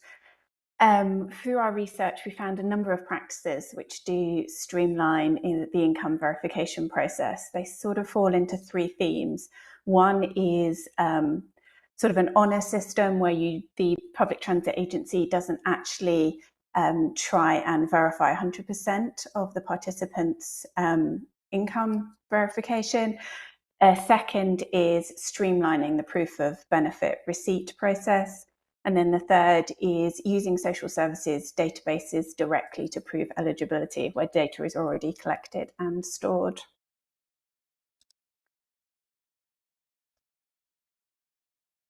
So first we'll talk through self-certification. This is where an individual can choose to state or self-certify that they meet the income requirements for the FAIR programme, or they can provide documentation. This significantly reduces the barrier for the individual who doesn't need to turn up at a transit agency with their proof of eligibility, and also administrative effort for the public transit agency.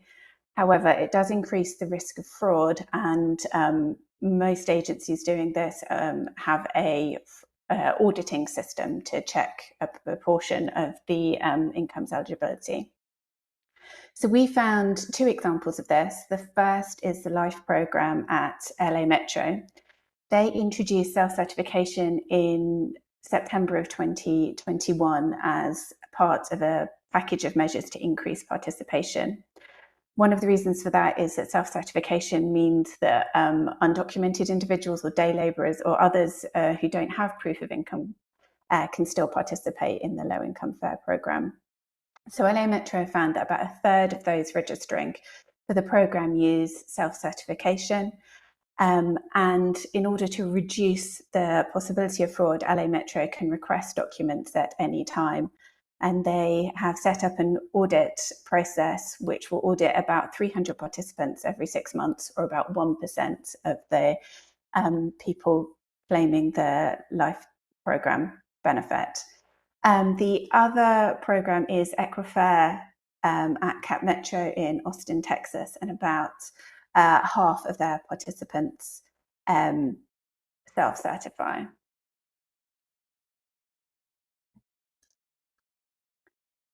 So next, I'm going to talk a little bit about electronic benefit transfer cards. So since 2004, all states have issued SNAP benefits on EBT cards, and many public transit agencies use receipt of SNAP benefit as a proof of eligibility. So the EBT cards are magnetic stripe cards that can be used for payment. The cards have a unique issue identification number, which means that the payment processor can identify them as EBT cards, and they can be used for specific purchases. So SNAP benefits have very strict and specific purchases that can be made using them. About 12% of the US population participate in SNAP, and it varies by location, as you can see on the map. Some states also issue TANF funds on EBT cards. These funds can be used for a wider range of goods and services and can be used to pay for public transit fares. But less than 1% of the US population are in receipt of TANF, and not all of them receive the funds on an EBT card.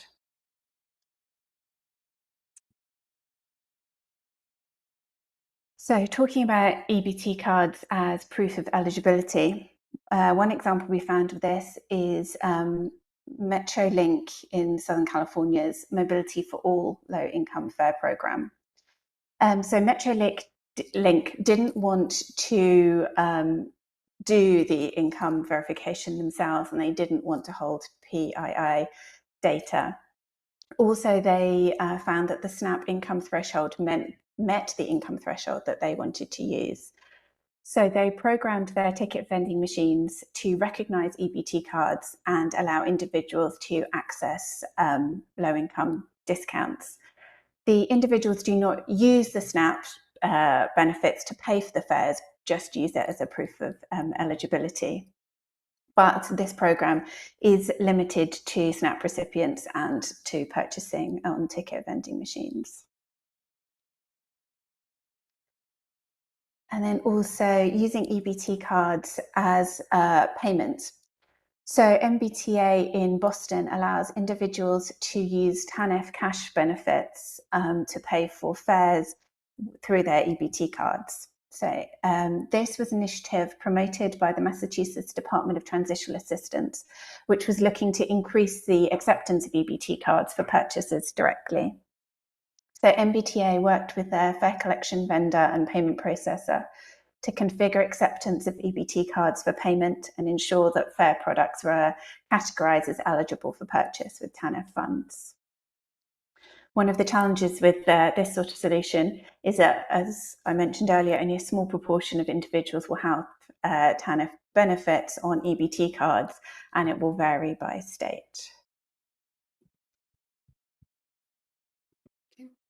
Another approach that we found was that public transit agencies can use their state's benefits programs enrollment tools for income verification and application processes.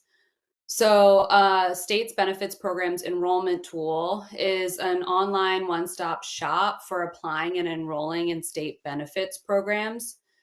Every state has one. It varies by state how many state benefits programs you can apply for and enroll in. Some states have upwards of 5 benefits programs on their enrollment tool. The only transit agency we found using this approach is RTD Denver. And so RTD uses the state of Colorado's enrollment tool known as PEAK, and RTD's low-income fare program is known as LIVE. And so the LIVE application is housed on the PEAK system, and on the back end, state of Colorado employees are verifying income for the LIVE program. So RTD worked closely with the state of Colorado to set up the LIVE application within the tool. And what's beneficial about this is that RTD does not have to deal with income data or store income data, but there was some complexity when it comes to dealing with the state. And so it can be time consuming to develop a partnership with the state. And then RTD had to work with the state in terms of technical aspects of setting up the application. So RTD paid the state initial setup costs and now pay small ongoing costs related to the number of customer contact calls that the state fields on behalf of the LIVE program. What's unique and advantageous about this approach is that it builds awareness of other programs. So in the case of RTD, if you are someone utilizing the PEAK system and you're applying for Medicaid and you live in the Denver metro area, the PEAK system will alert you to the fact that you should apply for the LIVE program and you're most likely eligible for the LIVE program.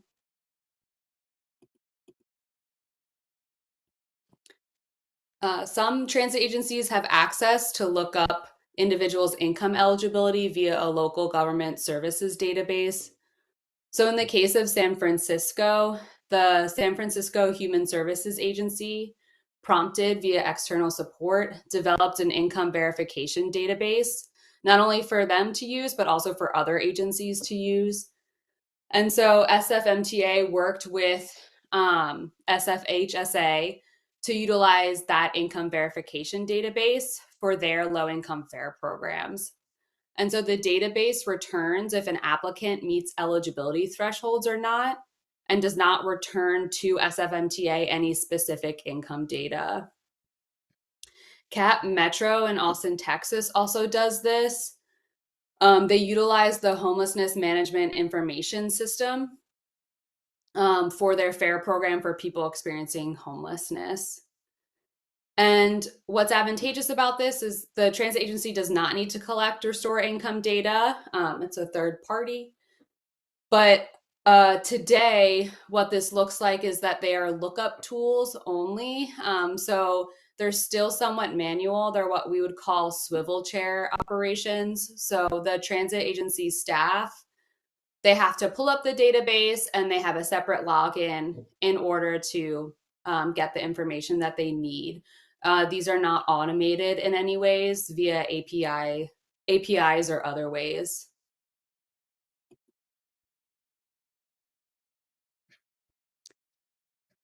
And then finally, kind of one of the approaches is that the transit agency is not in the business of income verification at all. They're also not in the business of administering a low-income fare program. So these cases are low-income fare programs are launched, administered, maintained, and most likely funded by city agencies. So City of Philadelphia's zero fare low-income fare program, because it's city administered, the city identifies participants via their city income data that they have access to. And then the city sends them the zero fare key cards, and there's no application process whatsoever in this case. In the case of New York City Fair Fares, the New York City Department of Social Services administers the low-income fare program, and 60% of Fair Fares clients come through what is called the Fast Track program. And the Fast Track program is for individuals who are already enrolled in benefits through the city and have had their income verified as part of the process to receive other social services benefits. So the city is able to quickly verify participation in these programs without additional information from the applicant. It kind of functions like a city level peak, like a city level enrollment tool. And while the advantages are that these low-income fare programs are led and most likely funded by the city or local government agency, there's still some time and resources that transit agencies and local government agencies have to spend in order to collaborate and share information as needed. For example, SEPTA in Philly still needs to know what card numbers are associated with the zero fare program. Next slide. Yeah. And so the next steps is we've developed some recommendations for agencies developing a low-income fare program or looking to streamline their verification processes for low-income fare programs. And then we also have suggestions for further research in order to help agencies with this key challenge. Thank you.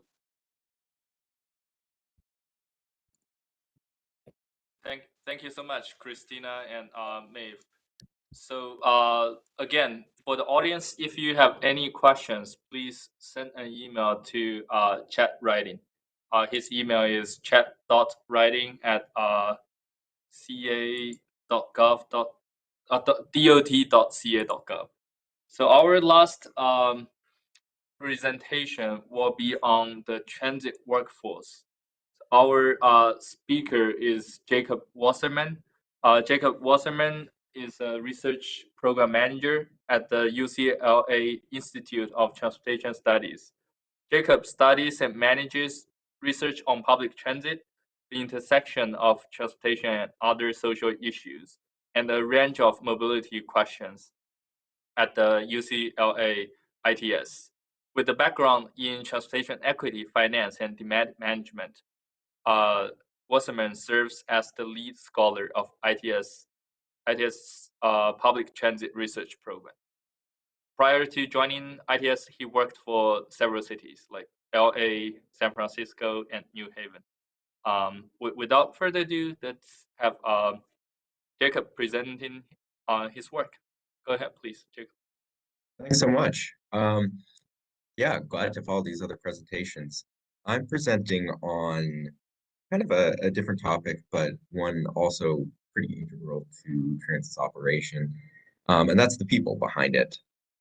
And so we did some research, me and graduate students Allie Paget and Keenan Doe at the UCLA Institute of Transportation Studies to figure out why are transit agencies experiencing shortages in their operators, and that's what bus drivers and train drivers call themselves, because they do more than just drive the train. They manage the vehicle, they keep it safe. They often have to deal with escalations or potentially assaults. And there's been a large shortage, especially in 2022 and 2023, of people to keep our transit running. So let me get into that a little bit. Here's a picture of what transit labor is like today. This is just from Southern California, where I'm based, but I can almost guarantee you that in your region, you're seeing the same headlines: slashing of service and struggling to restart service after the pandemic. And this has eased a bit in 2024, but we saw there was the demand for transit, there was the money from the federal stimulus packages largely to restore transit service, but there just weren't the bodies. And so first we looked at financial data. What are operators and mechanics paid? And so you don't have to be familiar with these acronyms here, but these are the top transit agencies by ridership in California. And first you can see a lot of variation. Got this from the state controller's database. There's a lot of variation in what operators make, and that has to do with seniority. As you spend more time, your wages go up, and that also has to do. But you can also see a regional pattern emerging. So again, if you're familiar with California, you'll see at the top are some of the agencies in the Bay Area, while at the bottom are agencies in Los Angeles, especially in San Diego, where pay for operators is much lower. But if you take a step back, the big picture from this, and this is adjusted for inflation, is that in the past over a decade, wages have stagnated. You don't really see much movement here in the median wage. And so operators, when you take into account cost of living increases, are getting paid the same they were in 2009 for a very difficult job that got harder. So at the time we did the research, we only had data into calendar year 2021, and you can see a drop in wages. And agencies weren't cutting the sticker price wage, but some of that was inflation going up while wages stayed the same, and some of that was senior operators taking the pandemic as a moment to retire, and junior operators coming in but being paid less. And this was the case across most of the agencies we saw in the state. But since the pandemic, we don't have that wage data yet, but we were finding from our interviews that there was unprecedented gains off cycle. So usually transit agencies negotiate memorandums of understanding with their unions every 5 years or so, sometimes 3 years. But agencies were opening up their books off cycle because they just needed people. And so BART in the Bay Area, the subway system, they're offered a 10% across the board raise because they just didn't have people to drive their trains. And unions gained a lot of leverage from this, and as well as through organizing efforts that they conducted. And finally, we wanted to look at, are people leaving for trucking? And so this is just a basic comparison of hourly wages. Trucking is an industry that also suffers from difficult working conditions. And you can see that light and heavy duty trucking pays less.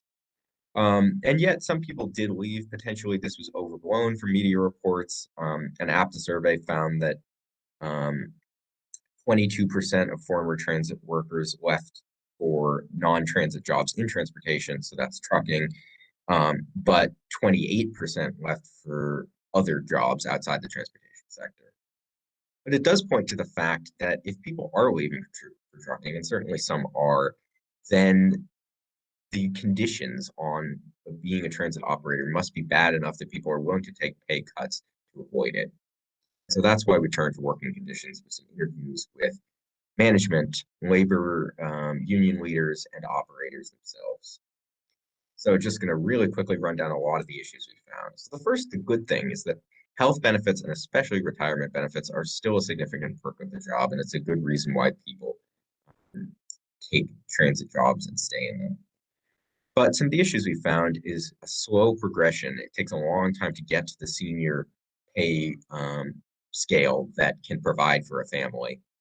There's a two-tiered pension system. In California in 2015, there was a pension reform law, and that means you can't count your overtime toward the calculation of your pensions, even though that's a large part of what transit workers get paid. And it creates some resentment between the older operators who were grandfathered in and the newer operators who have the worst pension system from their perspective. High housing costs in California, an incredibly hard issue.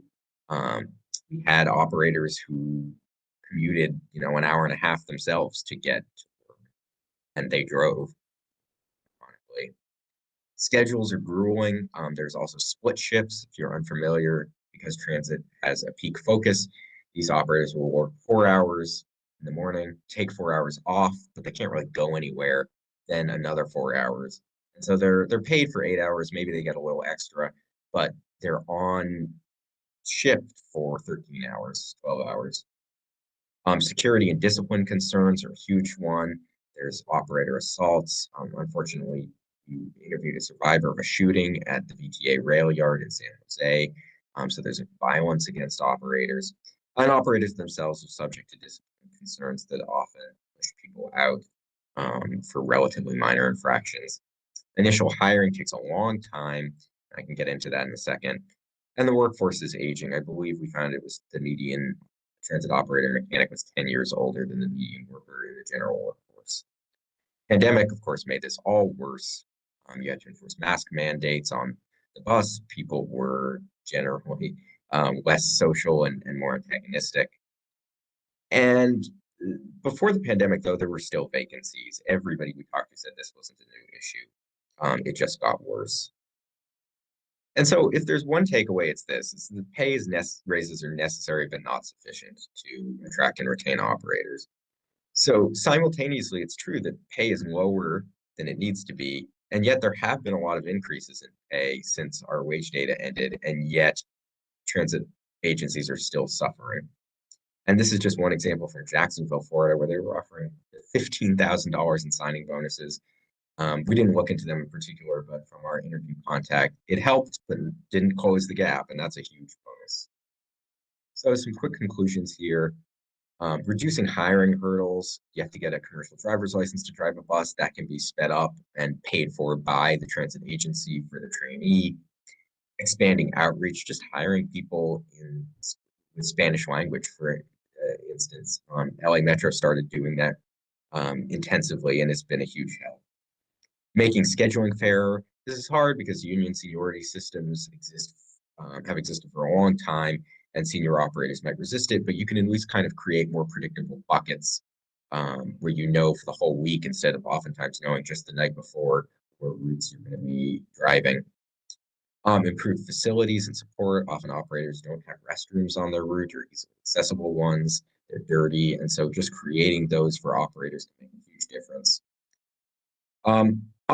Operators were split on the prospect of fare-free transit. Some people liked that it didn't lead to escalations over fare payment.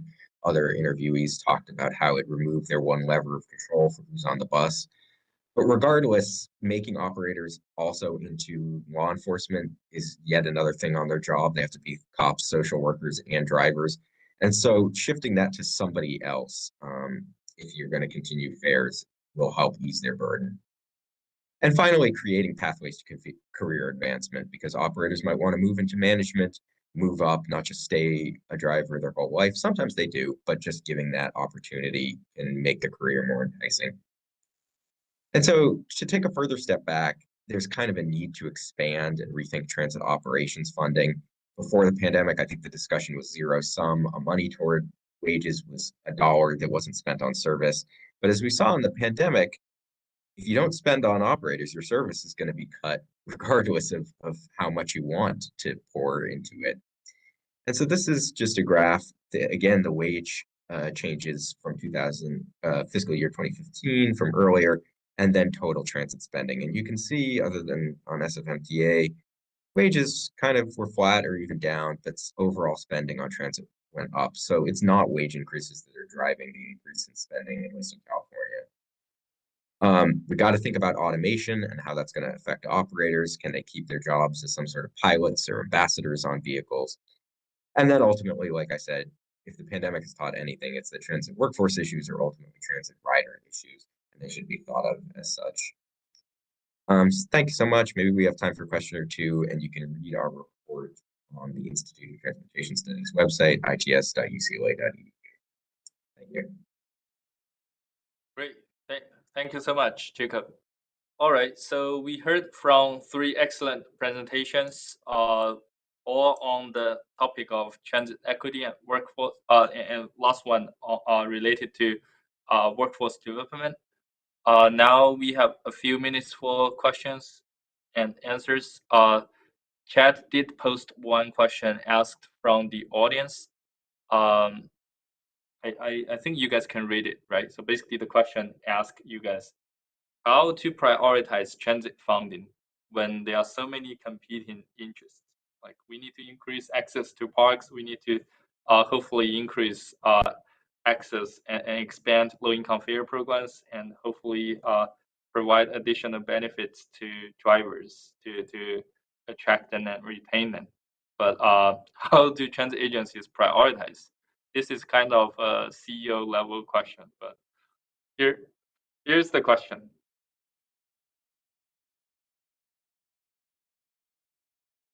Anybody wants to take that on?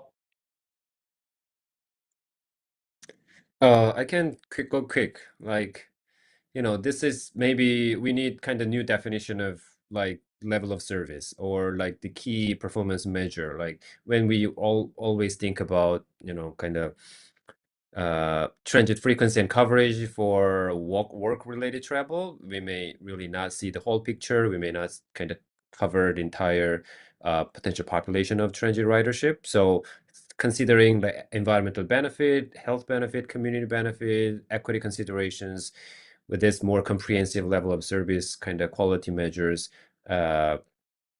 maybe we can arrange our priorities for different types of accessibility. But yeah, maybe a little bit broad kind of, but I think important principle. Yeah. I'll say really quickly, in the US, the federal government has largely funded capital projects, except for the most small and rural agencies, until the pandemic. And then they stepped in and really saved transit agencies. I have another report on that. And so I don't think that's coming back anytime soon, but it did offer agencies an opportunity to have flexible dollars to spend it toward operations, to suspend fares, as many of them did for health reasons, but they could look at the ridership effects of that.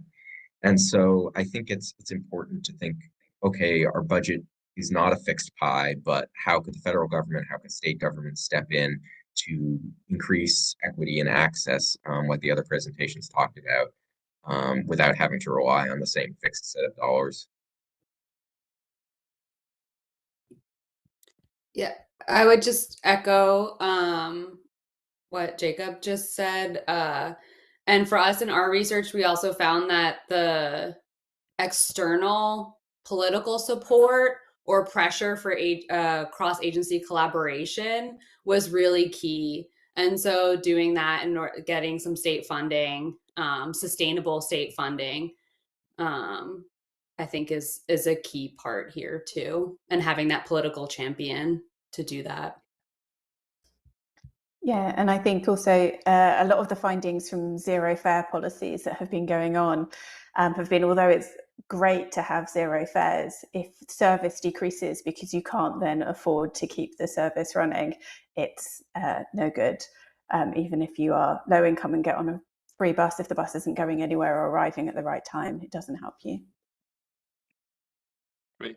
Yeah, I want to quickly add that not only the federal and state level funding, the local funding is very important. Like I used to live in Ann Arbor, and we had the luxury of having the homeowners in the region, residents in the region, willingly tax themselves from 1% or almost 2% of the property tax will go to support public transit in the city.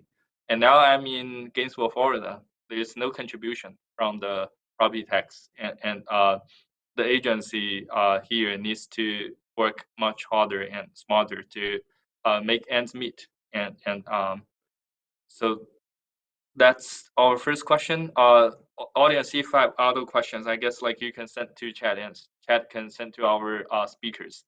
But before I let you guys go, I do enjoyed all of your presentations, and I do have a question. Well, I actually have many questions, but I will quickly ask one question for each of you, and your answers can be very quick. So for Kian, I was wondering, like, when you consider the access to parks, did you consider the desirability or the size of the parks? Like there could be some large parks many people like to go, and there could be very small park that people don't want to go if it's far away. So did you consider that factor in your analysis? Yeah, short answer is yes. We used the gravity model to take this park size into account. But I also acknowledge that park size is not maybe, the most important factor. There may be number of amenities, the accessibility, like popularity. So there could be other things we could further consider. Thank you for the question. Great, thank you. I think I have seen people using Google reviews data to trying to develop a desirability index or something like that. Great. My question for Christina and Maeve is, it's very informative to learn different agencies trying to use different approaches to increase the verification eligibility process. When you talk with those agencies, did you hear like which approach are most favored, like or like the agencies using particular approach feel like this approach is not working, we're not going to use it in the future, versus others using certain approach and say this is definitely something we want to keep doing? I think they all had pros and cons, but I think one of the kind of key findings of the research was that there isn't a one-size-fits-all. There wasn't one solution that's going to work everywhere, because each state has a different way of administering benefits down to county levels. We spoke, for example, San Francisco MTA. The San Francisco city is one county, so they only had to talk and have access to one social services database, whereas I think it's Metrolink had maybe 7 different counties that their service area covered. So if they had gone for that solution, they'd have had to access 7 different databases. So yeah, I think you've got to understand your agency situation and how the social services and human services work in your area to pick the best option for each, unfortunately. Yeah, that makes perfect sense. My last question then for Jacob. So I actually have many questions, but very quickly, the wages you show us were like before 2021. Like, did you see a huge change afterwards? And how does California compare to other states? If you have, like, I know you haven't collected data for other states probably, but just based on your experience, like or news you see somewhere, did that change? My other question is with automation. Like, we are concerned about AV taking away jobs and automated buses taking away jobs. But because of driver shortage, I also think maybe if the agencies can do it wisely, then there's a potential for expanding services to certain underserved areas to increase access by using small shuttles without increasing drivers. So that, I mean, like, there's the concern, but if it's done smartly, maybe there's a way to make things work for both the agency and the riders or potential riders. Yeah, real quick. We did do a quick comparison. California wages, as you'd expect, are higher than the rest of the country for transit workers. Cost of living and potentially greater public support. Yeah, so we collected this data we published our report in February. So we didn't have 2022 data, let alone 2023 and beyond. I haven't taken a look at it. I would expect to see some increase just based on what we talked about with the contract renegotiations that have gone to increase wages across the board in almost every agency we talk to. And that is working. LA Metro, for instance, has really dug itself out of the hole and had huge increases in the number of people who have come on. In terms of automation, the analogy I like to use is an airplane. Airplanes are incredibly automated, and yet it's for exactly that reason that when the automation fails, you want someone who is trained. You still need a pilot. So maybe there'll come a day when we don't need airplane pilots or bus operators, but automation is a spectrum, and so I see operators, in fact, needing even more driving skill because they're kind of like airplane pilots. They only step in at the worst moments. So maybe we have fully automated shuttles. I think that's a long way off. I think the automation really has the most potential on trains and fixed route or fixed guideway systems. Some of them were designed to have automated operations like BART in the Bay Area, but haven't for largely political reasons, a little technological. Those might move to automation, but that is going to be a huge political fight. Mm-hmm. Great, thank you so much, Jacob. In Florida, I have heard discussions that automation may replace the traditional driver job, but still, I think agencies would have incentives or the need to have somebody on the bus to just keep things going. And maybe that person will also be a customer service agent type of person, trying to provide more information for riders and serve the customers in other ways. So the jobs could be transformed in a sense. All right, we are already 12 minutes over time, and I would we are on internet. Otherwise, I will give you a very huge round of applause. Really appreciate our 4 speakers for their excellent work and presentation today. So for the audience, one last thing I want to say is this section is developed based on the abstracts that we collected this year. And we will do this in the future years too. Like we will send out calls for abstract. And if you have any interesting work that fits into the thing, please do not hesitate to reach out to us or submit an abstract. And we could consider inviting you to future sections in the symposium. All right, with that, do you want to say anything, Chad, or we just end here? No, thank you so much, Jacob, Maeve, Christina, Jacob, Hune. Thank you so much for your time today. Really appreciate the effort you had. We're looking forward to tomorrow's symposium, where we will have sessions on women in transit. Our keynote speaker in the morning will be Leslie Richards from SEPTA. And we'll also have a session on homelessness in transit. So we're very much looking forward to that. Again, thank you so much. Thanks to everybody who spoke and helped organize, the moderators, and we will see you tomorrow for day 2.